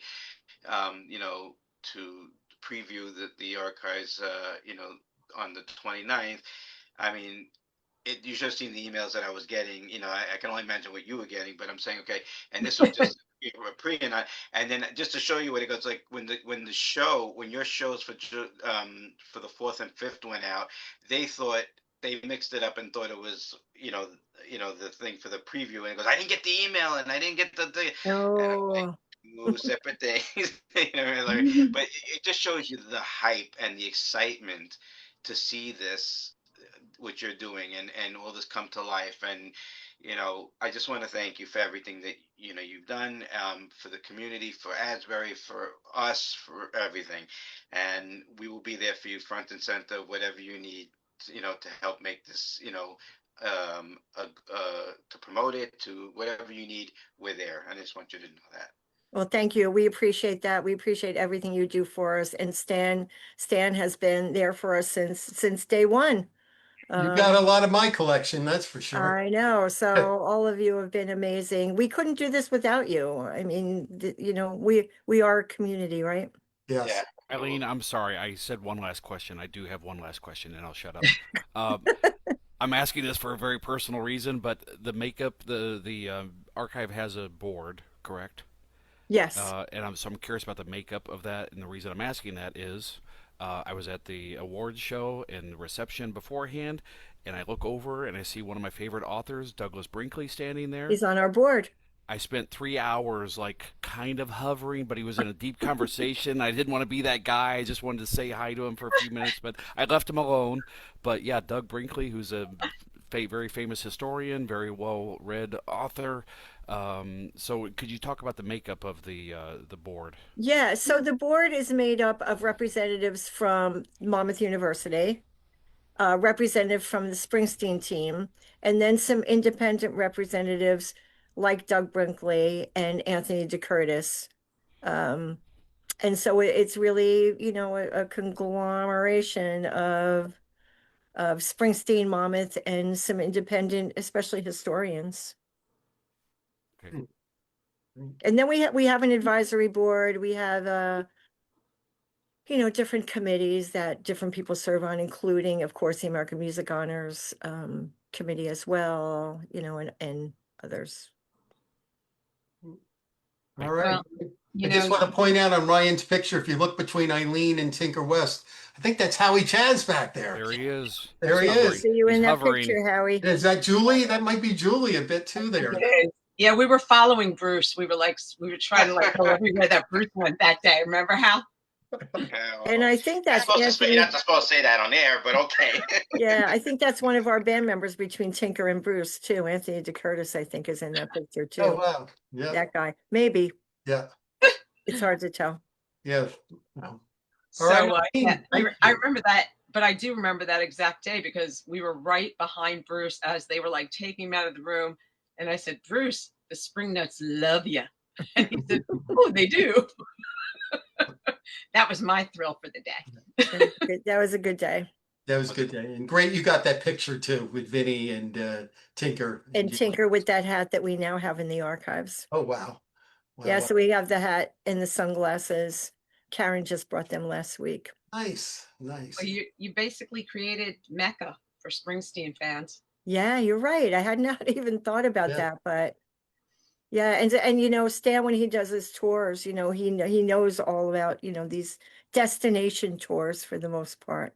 Yeah, we'll have to talk to you, Eileen, about including the archives in the Bruce Springsteen Center for American Music on our tours. Yeah, Look forward to it. We'll figure that out to get that as part of it. So yes. All right. Thank you, Eileen. Thank you, Eileen. Coming on. Thanks to you. Thanks so much for having me on here. I really appreciate all of you. Thank Very you. generous with your time. We appreciate And it. we will have Eileen's deposition all transcripted. Pleasure.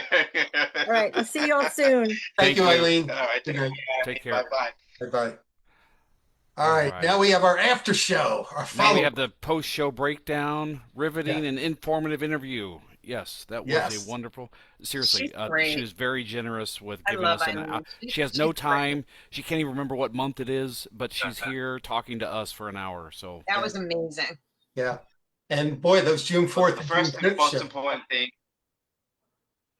I was going to say those June well, the 4th and most June important 5th thing that shows. we have to. Go ahead. I'm sorry. Yeah, go ahead. That's okay. No, that's okay. The most important thing is the Knicks are up 18 in the second Oh, quarter. So. yay. All right. There we go. Yes. Wow. Okay, so now that that's out of the way, listen. I think we have to schedule games on. We have to schedule the cafes on the days the Knicks are playing because they've been winning every time we had Yeah. a This is the cafe. second cafe we've done, and the Knicks have won. So we And the gotta. Knicks are playing, and then they're winning. So that's I think that's a trend we need to keep going. Even if Okay. we have to interview Stan or you and Julie, like Yeah, I I don't don't care. As care. long We'll as schedule someone's something. talking. Somebody's getting Right. interviewed. Somebody's But getting we're still interviewed. going to do Howie and Julie. We're going to do a Oh yeah, special edition. absolutely. Ryan and I just talked to Howie and Julie. Yeah, So, we're gonna grill you two. Gonna have our lawyer yeah. The Howie and Julie Chaz deposition hour. and Yeah. our rabbi. We'll have a rabbi, and we'll have a lawyer. We'll have Yeah. We'll go to school with Howie and Julie. Yes. All right, And so we who is wanted. that in your picture next My to picture, that was from Freehold. I should use that as my before I lost weight picture Oh too. my gosh, Look at me right? there. That's Gene Um, Mickle. I don't know Dean the other. Mickle, who has a broken ankle right now. She's recuperating. And that's Lynn Kirshner in the middle, who's the head of the ushers that work at Monmouth University. So whenever you had an event, Lynn is the chief usher. And that's Eileen, and that's her husband, Tommy. And then Oh, the Freehold 2019, I believe. Howie, that's when you were Yeah. talking about Joe. Boy, and time flies. That was 7 years ago. It's Jeez. crazy. that It's was really. the year we got married. Yeah. And you mentioned the Tunnel of Love tour. That was 38 years ago.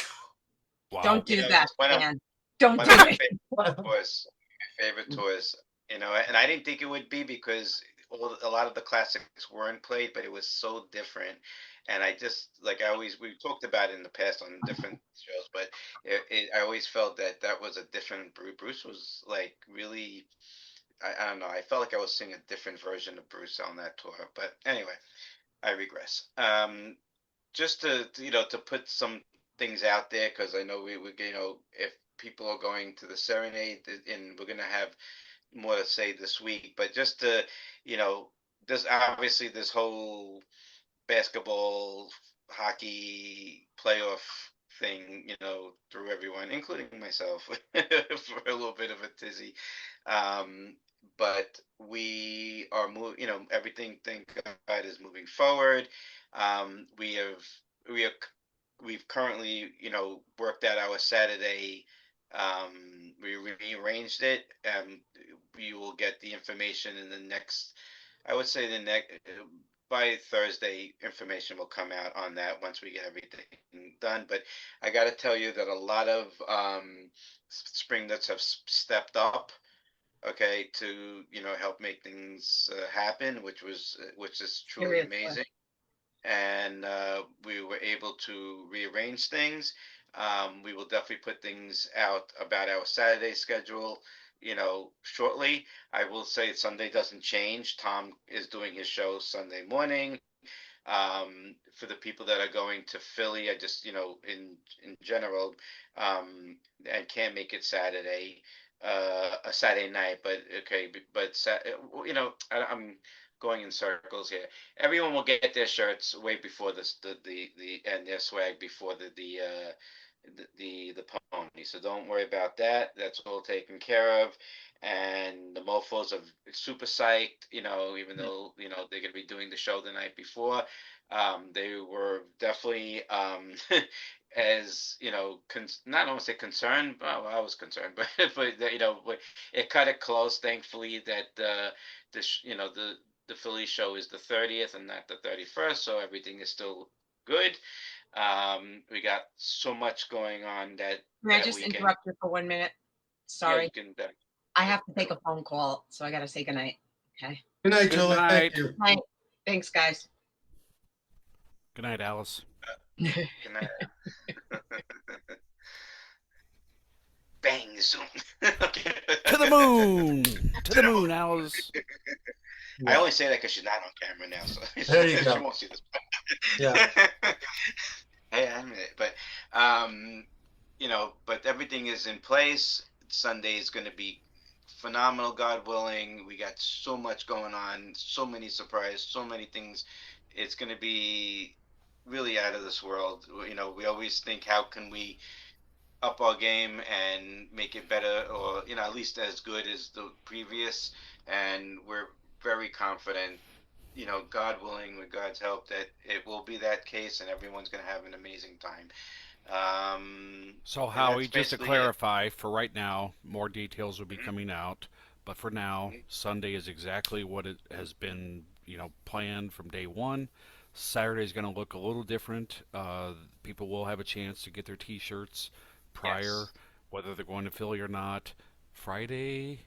Oh, can you talk about like whatever you can say in the Yeah. ticketing system, but for Friday regarding the museum? Can you Yeah. your So I your know. message the other day was a little confusing to me.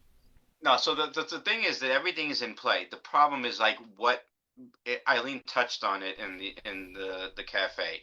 So the only holdup is right now is that they're working on their own ticketing system that is not in play yet. Okay, which is they're working with this. I forgot the name of the people that she was mentioning, but um, that is the only issue. It's not a question of if; it's a question of when. So that's why today, which is reminds me, if you are on this feed right now, and you didn't, and you're coming to the serenade, and you didn't answer the email that I asked to confirm your email, please do so, because that's the only way I know if these emails are right. You know what I mean? Oh yeah, so yeah, Susan Scott Tucker, right? So Tessatura, that's it. Thank you, Susan. So Tessatura, they're working with Tessatura right now to get everything in place in order to get the ticketing out. They're going to be going by my list of email addresses which you provided me. Okay, so you can register and get tickets for the archive opening for Friday. Now, based on what Eileen was saying is, and I know everyone wants to do it together and this and that. We're going to do the best we can, but it's going to be 50 at a time, from what she's saying, and it makes the most sense because, and you know, when she says you could spend all day, I'm going to sort of detour from that, because that day you really can't, spend all day. You can spend a nice amount of time, but honestly, we want to be um, cognizant of the people that are waiting to get in, that are after you, and they have, it's going to be staggered in time. So within reason, yes, whatever. So it'll be 50 at a time. The ticketing, we're hoping within the next 10 days, maximum 2 weeks, obviously, because I would be cutting it close anyway. But let's say 10 in the next 10 days. They're going to have my list this week, and they're going off of that list of the email addresses that I'm providing them. And you'll get an email with a link that is going to be dedicated to you, because it's only going to be for the Serenade 8 attendees to register, and they'll be going off of my list. And you register, and we'll go. So that'll be for the Saturday. Hopefully that'll be in play in the next 10 days. As far as the Saturday thing is concerned, it's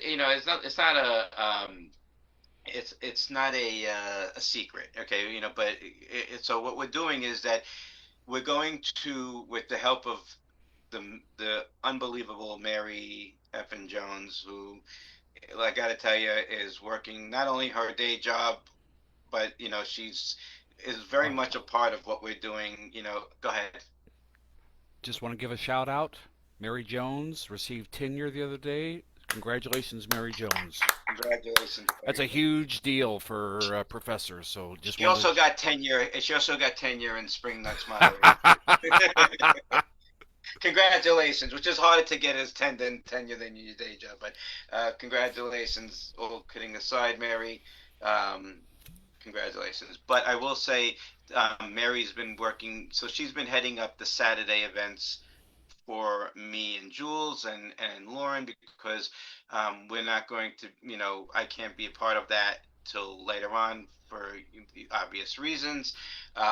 So Mary heads up that part. So Mary is going to the the tentative, but pretty much going plan right now is going to be from 11 o'clock to 11 a.m. to 2 p.m. at the Berkeley, okay, will be where you can pick up your shirts and your swag at the Berkeley Hotel, okay, at the Berkeley backyard.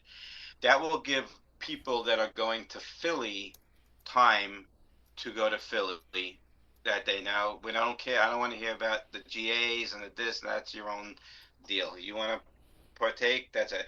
The shirts are going to be being giving out from 11 a.m. to 2 p.m. Okay, and then we're working on right now with I have to say Deidre Curran is been amazing. She's been working on buses that are going to be leaving from the Berkeley, okay, to take everyone who is going to the Philly show from the Berkeley to Philly and back. Okay, so you don't have to drive, you don't have to worry about parking. Obviously, you're gonna have to. This is not free, but once we get that in play and Deidre's heading that up, she needs, she all the kudos go to her. Now, yes, as far as answering them at 8 o'clock, okay, at 8 o'clock that night, Saturday night, we're gonna come back for the people that are not going to Philly. Okay, we're going. Doesn't mean we're cutting the night off. 8 o'clock, we're going back. We're going to be at the Berkeley, and we're going to have some crazy good, fun things going on at the Berkeley. So from 8 to 11, we're going to be there. I will be there. Jules will be there. We're going to be doing a bunch of great stuff, fun stuff, and meets and greets and all that stuff. And then Sunday morning, the people who didn't get the chance to get their shirts because they weren't in Asbury will be able to pick up their shirts Sunday morning at the Berkeley, and at the Pony, and everything is taken care of. Okay, all I can tell you is that we're working around the clock literally to make everybody happy, and I want to thank Bruce for and the 76ers for screwing me up royally. But you'd rather play the Sixers than the Celtics, I think. So I don't think so. I was rooting for the Yeah. Celtics, I can be honest with you, but Wow. that's a different story. But because of this, I just felt they matched up better with the Celtics, and I knew that the Sixers were playing a lot better than the Celtics were towards the end. So I was rather go with the team that was sort of faltering than that was coming together. Anyway, Can people get their shirts Saturday So night? Judy, so that's a good question. I want to say yes, but I don't think so because I think we're not going to have the staff because all the staff is going to be going to Philly. So I think what we're going to do is going to make it for the Sunday afternoon, 11 a.m. to 2 p.m. And then we're going to redo it on Sunday morning for everyone who couldn't do it Saturday. We'll do it Sunday morning and get everybody else taken care of because we'll have proper staff for it. And we have Tom Cunningham's show, as well. And then, we got a lot of things going, but I promise you, everyone doesn't, you will have, God willing, everyone is going to have everything. Oh, wait, see, here's Mary Jones.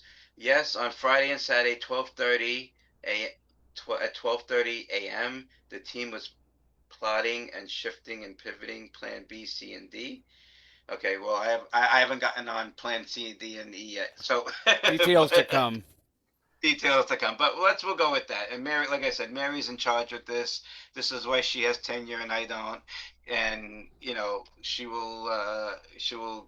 have more details. But just know it's going to be 11 a.m. to 2 p.m.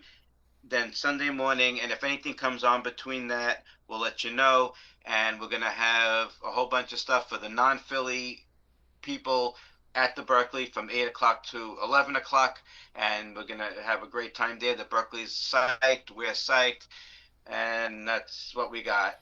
I hope we've answered all your questions. Stan, people are asking.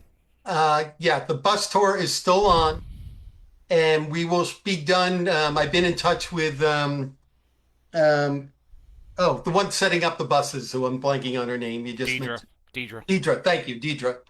And been in touch with Deidre. Our bus should be back. We'll stop at the Berkeley probably 3:45 at the latest. Deidre's thinking her bus will leave 4:15 or 4:30, which will give you plenty of time to get to Philadelphia. It's an hour and 20 minutes. And the Right. Phillies aren't home that night. You probably won't hit any traffic. And anyway, my bus tour is still on. The tickets are non-refundable. So if you decide you don't want to go on the bus tour, sell them to somebody else. There's still a demand. But yes, I just want to say that. The bus tour starts at 10:30 in Long Branch. And we should be back at the Berkeley, maybe even as early as 3:30 or so. And to clarify, the Long Branch train station, correct? Yeah, we start at the Long Branch train station. So if you'll have to Uber there or get there. But on the way back, we will stop at the Berkeley before going back to the Long Branch train station. So, yeah. Karina, come on over. I'd love to go, but I'm live in Ireland. Come on over. Yeah. More than welcome. We'll stop in Eileen. Yeah. So that's as far as the bus tour. We get a lot of questions for that. And And so yeah, and Liz Kirshner, you decide you don't want to go on the bus tour, here's Liz. She's looking for 2 tickets. So yep. Yep. No. Stan, that's an idea. The But Stan Goldstein Tour Part 2. You trace Bruce's Irish ancestry back, and you do a tour in Ireland of yeah. Bruce's ancestry. Oh, I have enough Knicks- trouble doing New Jersey. and the Knicks are up 23 at halftime. 23 at it. They're good. I knew Seriously. they This is what happens. Like, this is in sports, like the whole Okay, thing. we're gonna Like, have. we I don't gotta- know who we're gonna talk to, but we're having a cafe on Wednesday. I don't care what anybody says. we'll talk to you. I'll talk to myself if I have to. But so- the next game's on Wednesday, and I like to make sure that that we continue this trend. Yep. And going back to Eileen, those June 4th and June 5th shows. Wow. Yeah. Holy cow. Yeah. What'd you say? Bruce is going to do a Woody Guthrie song on the Woody Thursday? Guthrie to end on Thursday, and then Friday's going to start with Oh, Bruce doing 2 Elvis songs, baby. and then Uh-huh. maybe one of his own too. So Yep. wow.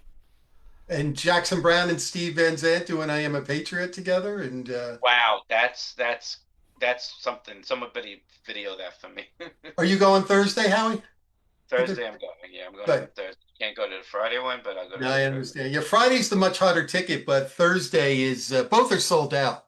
The Thursday is incredible lineup too. Friday's the more in demand one though, but wow, those shows incredible.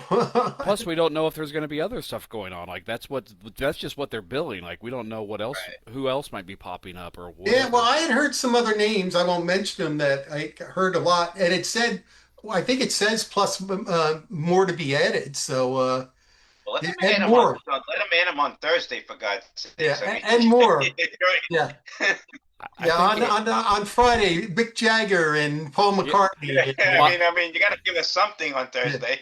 Yeah, we got Bono, we got Paul, we got Mick Jagger, we got Keith coming, we got and more.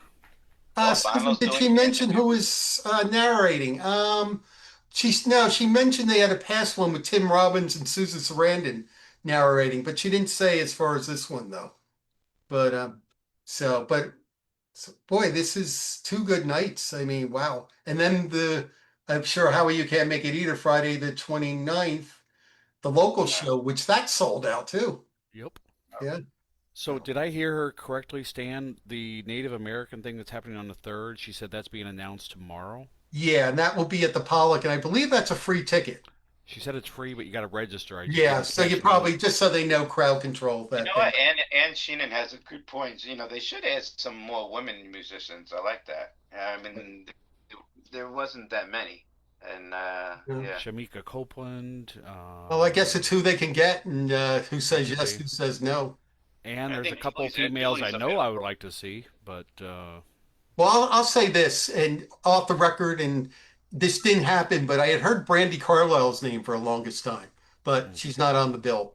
That's one of the names I maybe heard. maybe and others, Stan. Yeah. Like, and special guest, wink, wink, nudge, nudge, since All right. 1976. It's Julie. I didn't want to say anything. Ah! Julie going to sing, or is she going to recite, or is she going to? Ooh, Melissa Etheridge. Yeah, Hmm. yeah. I just saw Melissa 2 weeks ago in Red Bank. She was very, very good, very good. And no, that's incredible stuff happening. And and unfortunately, it looks like American Music Honors is back in the Pollock next year. I did So, like she seemed kind of keen on the whole streaming thing, so that would be yeah, Yeah, huge. that was nice. Yeah, that was yeah. nice. Like if you're not going to move it because you want the intimacy, that's fine. But like move it outside of the Pollock by streaming and letting people like why not? Like people would donate $25, $50, $100, whatever. I'm sure And there'd this is be just my opinion. I don't know anything. I have a feeling that somebody said they still like it in the Pollock, and that's why they're keeping it in the Pollock. somebody wink wink Um, nudge nudge. somebody who might be in that picture right behind you, Ryan. And I'm not You mean talking about Vinny? Howie. You talking about Vinny? You talking about Vinny? Vinny Yeah, said we should keep yeah, it here. yeah. Wasn't me. So I'm just guessing. That's just an educated guess, but Yep. it Her, sounds like, well, she did say the musicians liked it and stuff. So he her may like it, and that's why it's staying there. So I feel for the people who, can't get in. But you know what? They did, people, they allowed you to videotape and everything. So to shoot video, there were tons of videos on YouTube. And somebody I don't know who, but somebody kind of took all the different videos yeah, out there, including some of my stuff, and like spliced it together. So you get like I think about 2/3 of the show. So yeah. And unlike the Born to Run symposium where they locked up all the phones, this at Right. least they let you film. I mean, the Born to The Run first, the seemed, first year they didn't allow you to film. yeah, I don't think they did. Yeah. Then one year they were very strict, no video, but just pictures. And then now they don't care. So Liz, I kind of asked that question, and maybe I wasn't clear about my question. I didn't word it properly, but she never really answered that. So I'm assuming that unless you're there, you do not have access. Like you can't sit at home on the internet and access the digital archive at the museum. I don't think so. hmm. Yeah, she I think, they still don't know. This is all new to them too. Yeah. So they're all just They're trying to taking, get the museum open on the yeah, certain date, and then they'll figure out, like she said, we have all the stuff leading up to it, and then we have day two items, including memberships. yeah. And then they got these two concerts coming in, and those are a lot. And it's crazy. It's crazy. Philadelphia Freedom. But I will say this for the June 5th concerts, both of them. I people can tell me if I'm wrong. I know like my sister just went in right away when tickets went on sale, got a pair for June 5th. My friends got away. So I think if you did go in right away, you were able to get tickets. And then it became more difficult. And the June 4th show was available for a while. So people said, I couldn't get tickets, it sold out. Well, we all have things to do, but if you were right in the minute they went on sale, unlike Ticketmaster that says your number 10,234 in the queue, you could still go. So, Jim, yeah, I think there's Stan. Correct me if I'm wrong. Isn't there somewhere on the website right now that you can volunteer to be a docent or something? I don't know. They did have people sign up for docents a while ago. Melissa told me they had 300 people sign up. So, Jim, I would say this: do not reach out to Eileen. yeah, Everybody out there watching, please do not reach out to Eileen. yeah, Yeah, that's not what that. Melissa Ziobro is usually pretty good about getting back. So, Jim, if you're really curious, reach out to Melissa because I have a feeling that Melissa's going to kind of be in charge of mm, that side of it. yeah. See, Rosemary, yeah, you got seats. I'm not saying they were good seats, but it only seats 4,000 people or so. I don't think there's a bad seat in the house. Four No, thousand it's not. people. And It's like being at the Basie. they had concerts there for a while, but they haven't had one. I don't know why they stopped in over 10 years. But I did see Jackson Brown there, and as I said, Bob Dylan. Bruce was actually watching the Bob Dylan show from the I cannot side. believe Bob Dylan played in a 4,000 seat theater. Yeah, well, he plays theaters now, still, right? Yeah, he does. Like he plays Yeah. theaters. So, How but long ago was this? 2010 maybe. It was a Okay. while ago. Okay. It was a while ago. I remember Bruce was watching from the side, and I remember he was looking over the crowd. And he later said in an interview, I heard him say this. He was impressed there were a lot of young people there. So I remember him looking over, and he was like, that there was, people in their 20s and 30s there for Bob. And Jackson Brown was great. And I said it for the third time. I just remember the acoustics in there were phenomenal. So, I mean, if you have like a modern sound system in a 4,000 seat yeah, arena, it's going to be like. mm, yeah. You can't hear Bob anyway. That's true.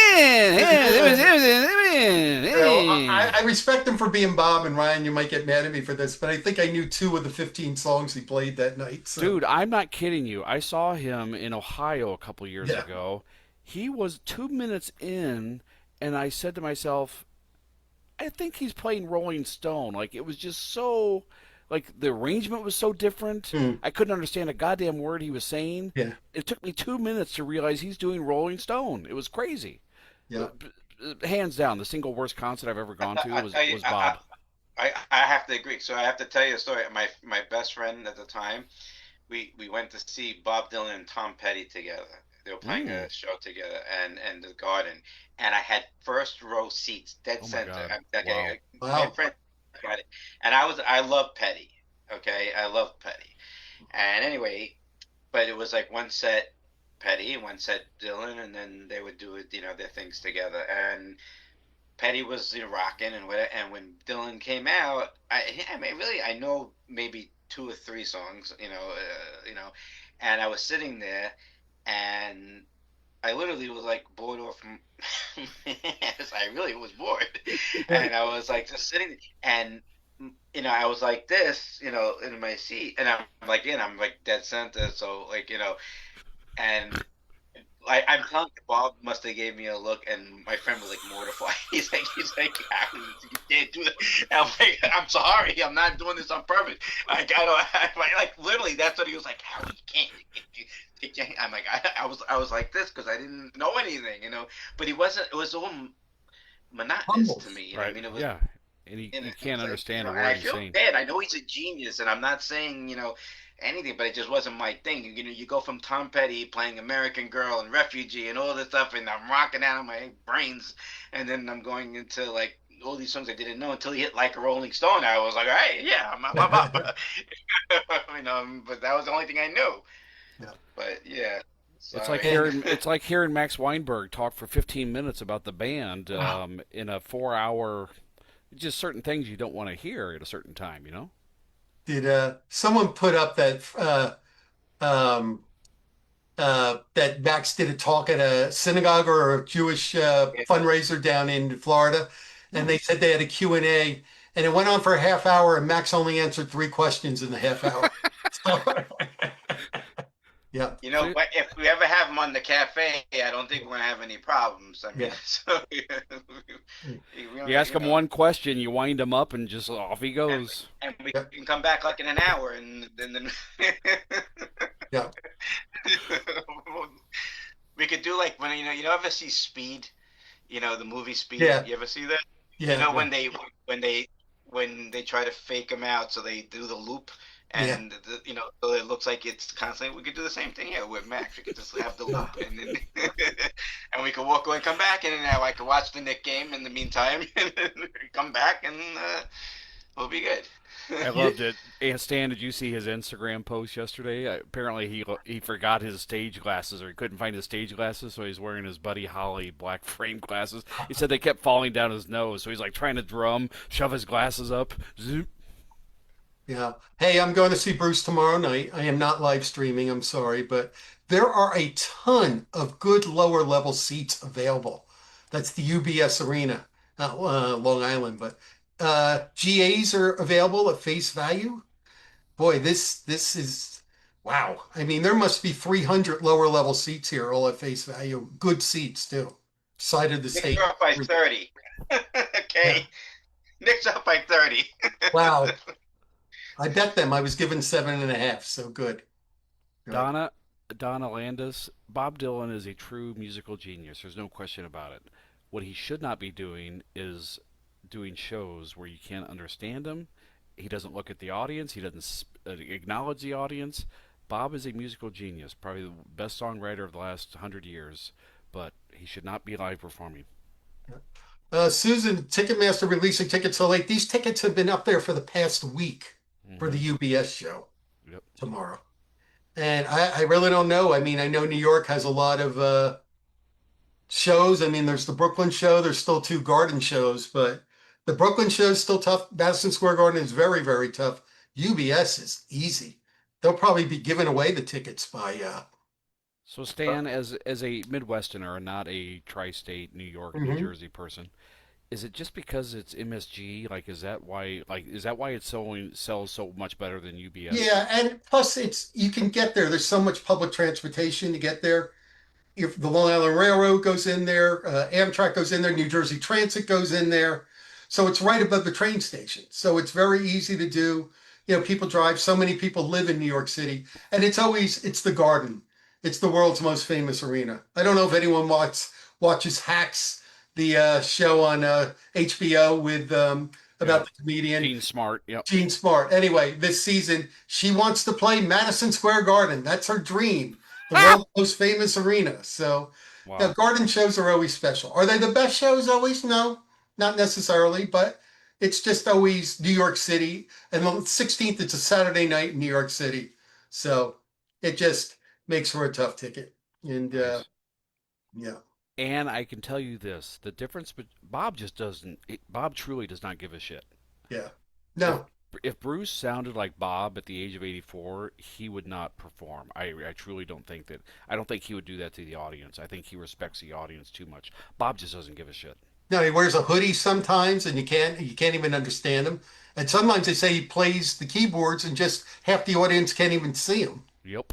Yeah, very strange. All right. Howie, what's going on here? Are you becoming Grizzly Adams? What is up? Is this a Oh no, playoff beard?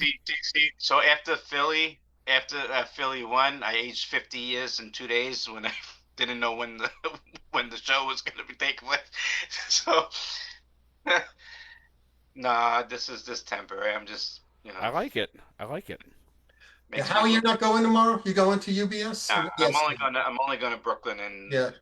G1. Okay.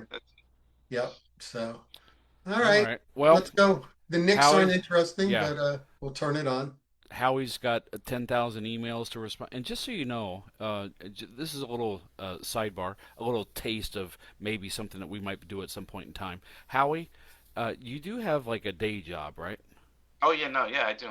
So you have a day job. Julie has a day job. You have a life. So when Howie's I not don't know about a life, responding, but I don't know a life, but I but I when definitely have a day Howie's not responding to your message, just please be kind, be compassionate. The man does have a life. And I guarantee you, this is important, if not more, to me than it is, for you. So whatever, we want to make sure everything is great for you guys. So if I'm not answering back, it's not because, you know, I'm like Bob Dylan and don't give a shit. Those Howie, are Ryan words. I know you take this very seriously. You want all the spring nuts to have a great experience, but I'm just asking people out there to give you a little I compassion, appreciate a that. little bit of patience. The man does have I other haven't stuff. even shaved because Right, that's why he doesn't answering have all time these to emails. doesn't have time to even run an electric razor over his. Right. But Oh, Emily, I think you're onto something. Emily says you should keep the beard. Howie, this is the thing. No yeah, shaving. You can trim it, but you got to have the beard for the serenade. You got to have the yeah. beard. I'll see. It is fun to play with. I'm not gonna lie. It helps me, makes me look smarter than I am. That it makes me look smarter than I am. Oh, But and All plus, right. all the messages at Spring Nuts. Will the playoff dates change? Will they? What about the Garden dates? Are they set? Now, for people have said 10 times the Garden dates are set. Oh, well, if Philly wins and the Chris, Flyers win, could the Philly date change again? It's like, oh, we don't know. We know what we know. It's like I like the first one. I know this is just me going off, but when you get old, you don't care anymore. It's like when the first post the other day. Oh my God, it's Rune. The Philly show is Saturday, and it's Rune for the Serenade. I'm like, Serenade is Sunday. Philly show Saturday. You could go see Bruce Springsteen, and you got the Serenade on Sunday. That's ruining your weekend. Okay. well, I get it. I understand where people are coming from. Listen, I'm not gonna lie and say that I wasn't, a little bit concerned myself. Yeah. But the thing is that Fidget it's Brady. thankfully it worked out, and it's good. Listen, for the people that do have tickets for Philly, they do. Obviously, we understand that you can't make Saturday night, but that's a small price to pay, knowing that you can go see Bruce, and it's only an hour and a half. And again, I have to say this again because people really, really stepped up and try to make this work for everyone. Instead of just saying all this stuff, to get buses and bring everyone together. And you guys get to do an hour and a half bus ride, not pay for parking, and you don't have to drive back and all this stuff, and you can sleep on the bus and all this great, and then experience a serenade the next day. It's in a way it's a gift as well. But I understand the stress of it. Of all the logistics and the pivoting and stuff like that. But and it all it worked out. But I'm just reading all the comments of my beard, and like a fidget beard I could deal with. I'm not sure if I'm going with Chris Kringle. That one was a little not. Hey, I'm looking at the Philadelphia ticket sales. Ryan, there's fourth row behind the stage for 363. A lot of tickets available for Philly. So I'm those of you buying. who don't have tickets, there's some real good side stage tickets behind on the side of the stage, not looking toward it, but yeah, for $310. Wow. Ryan, That's then there's some real good ones, but our official platinum, $1,362. So, but there are tickets available for Philly. Howie, just so you know, Abe Lincoln before Oh, come on. 1861 did not have a beard, and like a 6-year-old girl wrote him a letter and said, "Hey, Mr. Lincoln, I think when you go to Washington, you should grow a beard. It'll look much more presidential." That's why he grew a beard, and that's how people know him. So there's your beard. You are the Abe Lincoln of the Bruce Springsteen world. Yeah. Huh. Oh, well, I know Well, there are you people. know how that ended, I though. know there are people. Yeah, exactly. I know there's some people showing to shoot me. So No I, derringers. I, Nobody have the right, derringer. right. I don't like the way that ended. So Oh my God. Chris Kringle, it is. Oh, all right. Let's All right. 2 hours. Yep. We're Go. good. Oh, the All Yankees. right, Did he have a guys. grand slam? Holy cow, he did. Yankees are up 12-1. Jesus. So, all right. Knicks are up a lot. All right. We had a good cafe again with Eileen, learned some new things. And just remember, Deidre's bus tour isn't official yet, so she will post something. Hopefully, she's Right. working with the bus company, so just give her time too. I talked to her today for a while. It's she got to set everything up, figure out how she's going to ticket. So don't go, Deidre. Is it set yet? Is it set yet? Is it set yet? She's got the show's what 4 weeks away, so 3.5 weeks away. So she hopefully will get it all right and all perfect for everybody. So. So is she going to use the same bus that you're using that day? Not Like the they're going same to. bus. I gave her my bus company, and she's talking to other bus companies too. But it's all things. She has to sign a contract. She has to figure out how she's going to ticket it and things like that. So give her some time. Yeah, logistics. So she's got to figure out some things.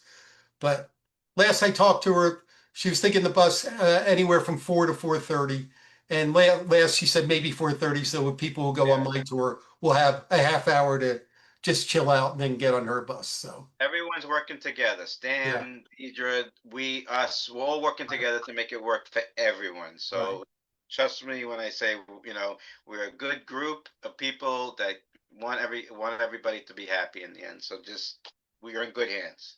Yes, More good. details to come. Yes.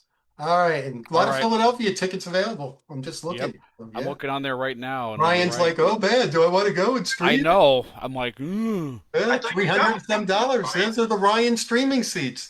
We could do that then at night. We'll put your stream on a TV or something. We'll watch the show. I thought So you were for going, Berkeley. Ryan.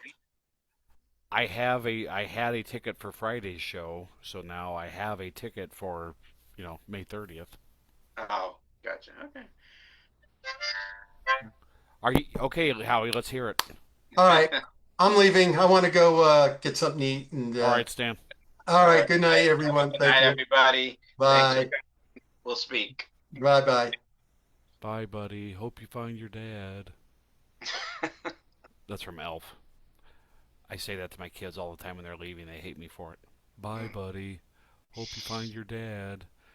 Did you? No, you weren't planning on going to Philly because you couldn't, and now you can't on the Saturday. What shows are you doing, Howie? Just Brooklyn and MSG one. The hometown shows for me. Gotcha. Brooklyn. I'm from Brooklyn. I just and Yeah, MSG1 is the only one we can go to, and that should be enough for us. I was very curious. I've seen it 3 times, and they're all good in different ways for different reasons. Knowing what is coming, knowing what the set list is going to be, I haven't talked to anybody that's seen multiple shows that's been like, I wish I hadn't done that. Like everybody that's gone to I multiple mean, shows, well, like, if for me, the Brooklyn show is because he's playing Brooklyn, and I'm from Brooklyn, so I always like going to that show. And MSG is, it's the Garden, so I'd like to go see. I haven't seen any shows yet, so these will be my first two, and that should do it for me. so I've asked several people that have been at shows. I haven't heard anybody like catcalling, booing, anything when he's talking. For the first time, Jeannie Podlesny told me that in Florida last week that somebody behind her was like, I don't know how loud they were being about it, but like I don't know if they were just talking to themselves or whatever, but somebody was like saying some stuff while he was doing one of his speeches. But that's the first time I've heard anything. Like nobody's like booed or yelled or shut up and sing, any of that stuff. Well, I think, again, my opinion on the whole thing is that everyone knows what they're going into. That's number one. And number two, on the flip side of that, I will, this is why I admire Bruce is because, he has his stance, he has his strong beliefs, but he's still, at the same time, he's not excluding the other side. He's trying to unify, which is the opposite of what, Right. you know, the administration is trying to do, right? And Right. so that's that says a lot about him because I mean, even I will say that about some of the people that have commented, in various posts and stuff like that. It's not, I don't agree with that. I don't agree where, you know, if you're not going one way, you don't get to see a Springsteen show when Springsteen himself was saying, "Hey, let's come together, and we want you here, and we want you,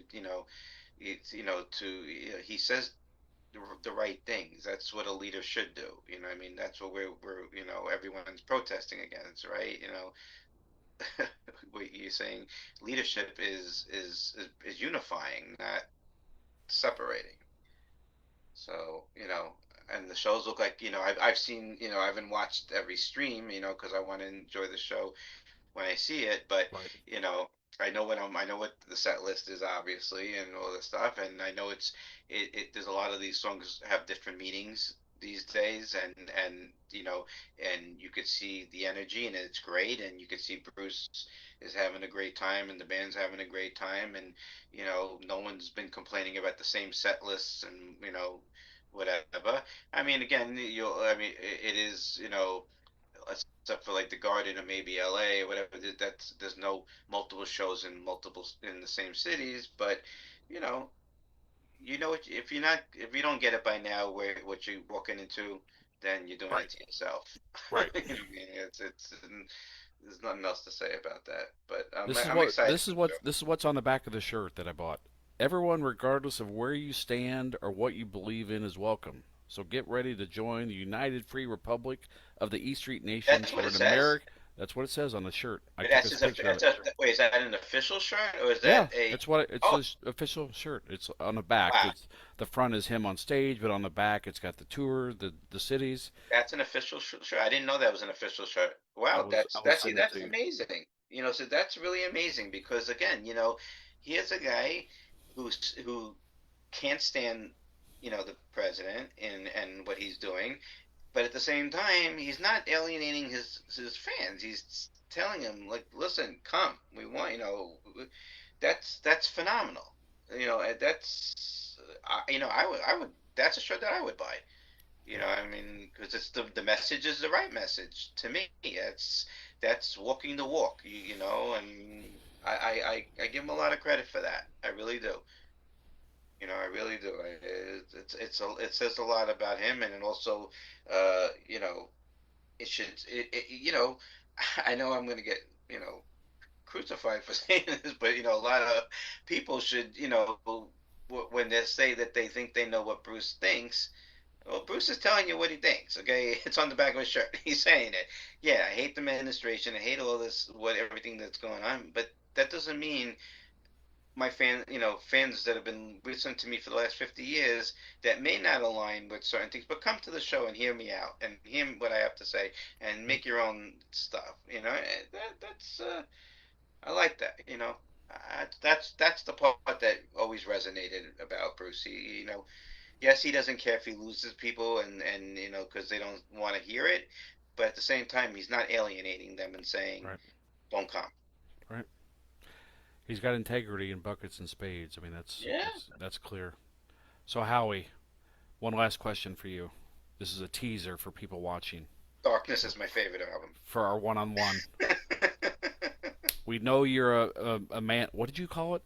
A berry fan, mantelopes, Fanalope. mantelopes, Fanalope. fanalo. Yeah. Fanalo. You and Stan are Fanalos. What was your first concert that you ever saw? Like a big U2. concert? You too. And I Wow. saw them before, and I saw them before they were big. I saw them before Joshua Tree, and it was Unforgettable Fire Tour was my first show. Wow. The Garden. Nice. Holy cow! Your first show was U2 at the Garden. Hmm. It's like you see certain shows. Somebody was telling me today they took their 13-year-old son to see Kiss back in like 1982, and it was like the dad turned to the kid and he's like, "Son, it doesn't get any better than this." Like there they are in full makeup, the pyrotechnics, the lighting. It's like, dude, like you take him to the top, your first show. It's like everything else after that is just like, it's okay. Wow, Yeah. YouTube back in the day. Yeah, and then the next album was Joshua Tree, and that was then they exploded. Hmm. I mean, great band. I know Dave Barry appreciate that somewhere out Oh there. yeah. All right, Howie, you go and have some time to yourself before you go to bed and get up and do Well, this again. Okay, well the Knicks are up 27, going into the fourth. 96 to 71. I got 98 to 71. I'm going with my score. So. That's what I'm just reading in the comments. So Oh, I had ESPN going. I'm sorry, dude. This is the playoffs.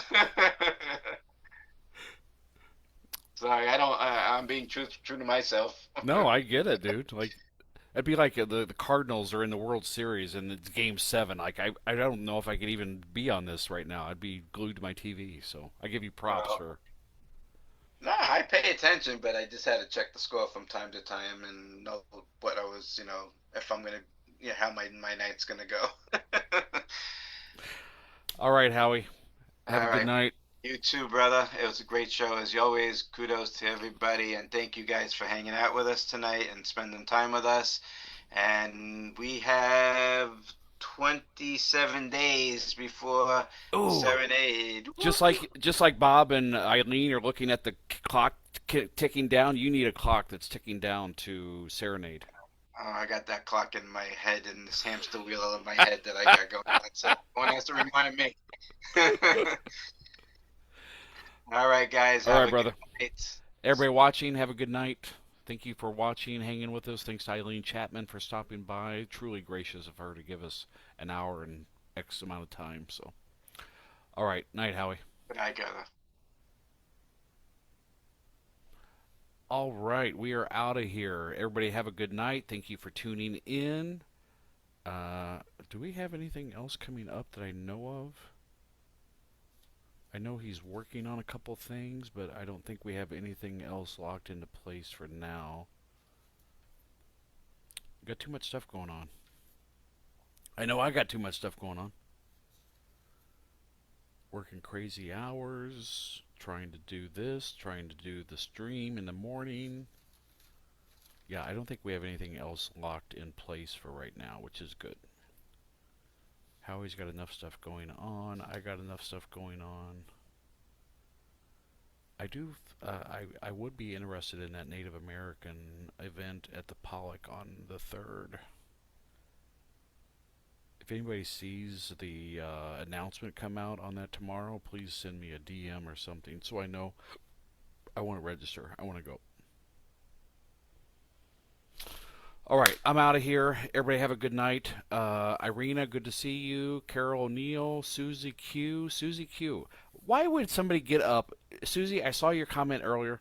Why would somebody get up and leave during Reno? I wonder why. What could possibly be offensive about Reno? Let me think about that. I will give. Who was it? Was it Brian Williams or Matt Lauer asked him about Reno and the lyrics on NBC's Morning one day, and he's like, "What's wrong with that?" He's telling a story. Sorry if you're offended. He's just telling a story. He's not making a judgment call. He's just saying that in this story, this is what happened between two people, two consenting adults. What's wrong with Reno? Okay, for those of you watching, yay or nay on Reno, and where do you stand on Devils and Dust as an album? Do do do do do do do do Tuesday.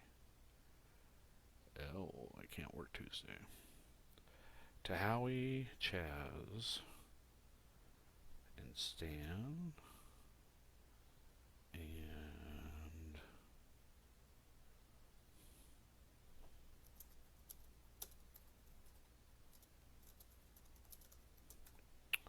that's what he says. Everyone, regardless of where you stand or what you believe in, is welcome. So get ready to join the United Free Republic of E Street Nation for an American spring of rock and roll rebellion. Stand strong, brother. Fight the good fight. Will you fight the good fight? I'm looking for this picture. There it is. Philadelphia freedom. I love 6-7. Irina, I thought that whole thing was done. I was doing a game yesterday, and I look over, and the third base coach is yelling, "Hey, Timmy, look over here," and he's doing this, and I almost lost it. I was like, "What is this? You telling him he can decide what he wants to do? Like, what is this?" He's doing a 6 or 7. Alice, if I'm not behind the stage or to the side, like, I gotta be up in there. I gotta be up in the action. I can't just stand on the side. Carol says yes on Devils and Dust. All right. I like Devils and Dust. Some great songs on there. Out of his 5 albums. It's not in my top 10. It's not bad. I'm not saying it's good or bad. I'm just saying in my top 10, it's not there. What is your... All right, question for the 13 people left, and then I'm out of here. For the 13 people left, give me your top 3 albums, Bruce Springsteen albums. I'm going to say, never been able to get into Devils, have tried. Interesting. Lisa, do you not like the acoustic side of it? It's very much like, yeah, you got Nebraska. Ghost of Tom Joad is kind of like that. It's acoustic, harmonica, whatever. Devils and Dust has more instrumentation, but it's kind of in that same vein. So do you not like the acoustic side of it? You don't like the storytelling side of it? It's not a rock and roll album. What don't you like about it? Just curious. Not judging. I never judge. Well, sometimes I judge. But I'm not judging. I'm just curious. Give me your top 3 Bruce Springsteen albums. With a caveat. If you take Born to Run out of the mix. If you take Born to Run, let's say Born to Run is like A. What is your next top 3 albums? Born to Run is in its own category. It's out here. It's in outer space. What are your top 3 albums? Ooh, David Hammer says The River, Born to Run, and Darkness. Irina, even before I said take Born to Run out, says Darkness, The River, and Nebraska. Interesting. Carol, Wild and the Innocent. Adam just talked about that the other night, about how great of an album it is. It's the one he goes back to and listens to all the time. Born to Run, E Street Shuffle. Interesting, Carol. Just can't seem to get through listening to it. Don't mind acoustic. Probably need to devote more attention to it someday. I can see that, Lisa. Hey, you can't listen to everything. 3 is too hard. So for now, I will say darkness, human. Ooh, human touch. Really? Wow. Okay, okay. I see darkness. I see Nebraska. Human touch. Wow. And Cheryl, do you prefer Human Touch over Lucky Town? Do you look at Human Touch and Lucky Town as one album? 3 is too hard. That's what she said. Sorry, I kid. I will say Darkness. Do you consider Human Touch and Lucky Town to be like one double album? Do you look at them as 2 separate albums? Greetings from Asbury. Ooh. David says, with Born to Run taken out, The River, Dark. Ooh, we got 2 votes for Human Touch. Now that's interesting. That's fascinating. Lisa says The River, Darkness, and The Rising. Okay. Okay.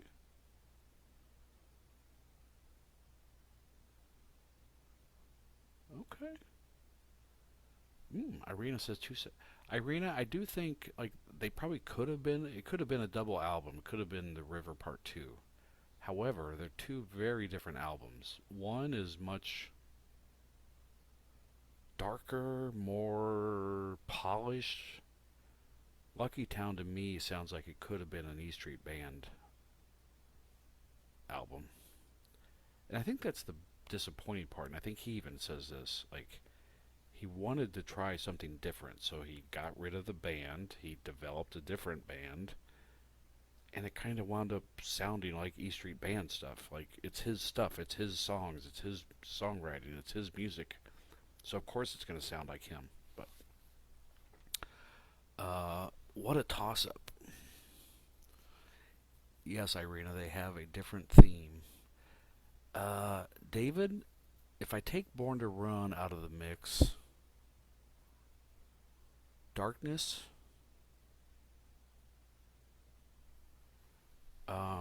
Darkness, The Rising,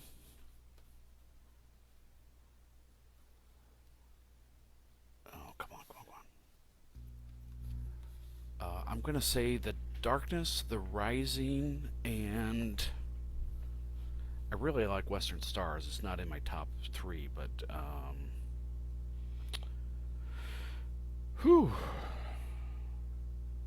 Darkness, The Rising.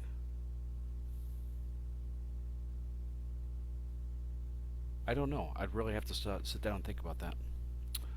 I like Lucky Town too. I say Human Touch because Human Touch is one of my favorite songs. Interesting.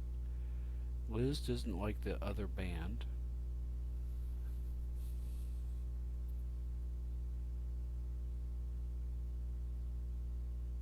I think Wrecking Ball is a pretty good album. Wild and the Innocent is like a totally different album. The only 2 I can give you for sure right now are Darkness and The Rising.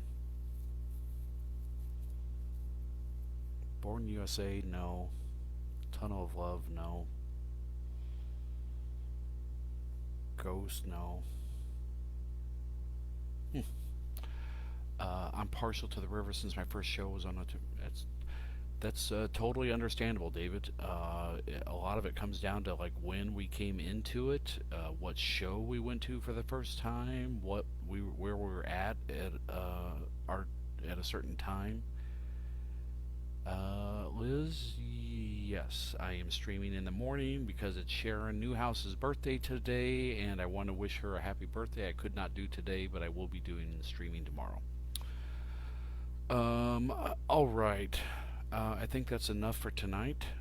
We've been on here for 2 hours and 20 minutes. Thank you to those. I'm back. Karina. Hello, Karina. Karina, just so you know, Liz, have a good night.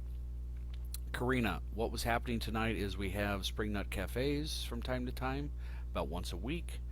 Today's special guest was Eileen Chapman, who's Bob Santelli. I don't know what the actual titles are.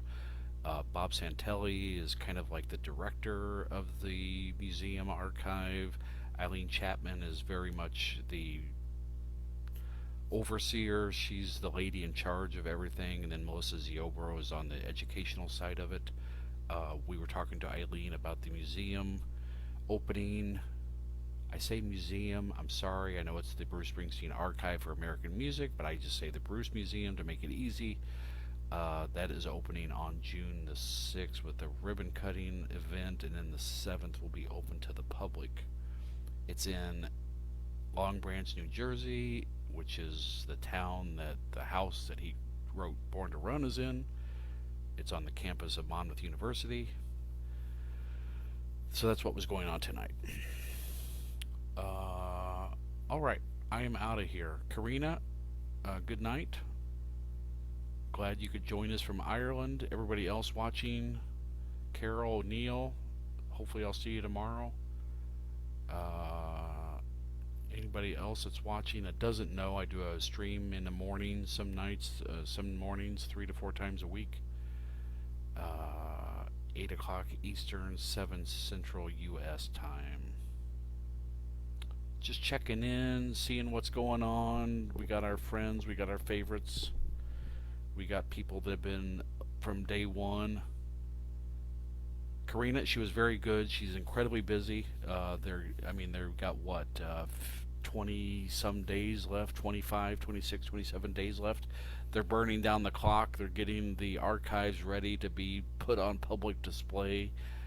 I'm assuming Bruce will go through one more time before they open to the public. Maybe not. I should have asked that question. Is Bruce going to come back? I think Bob said that he had just called and said, hey, I'm getting ready to go on tour. Can I come and stop by and see the museum? No, Bruce, you can't. You're not allowed to. I know. If your name's on the museum, you can't come in. I'm sorry.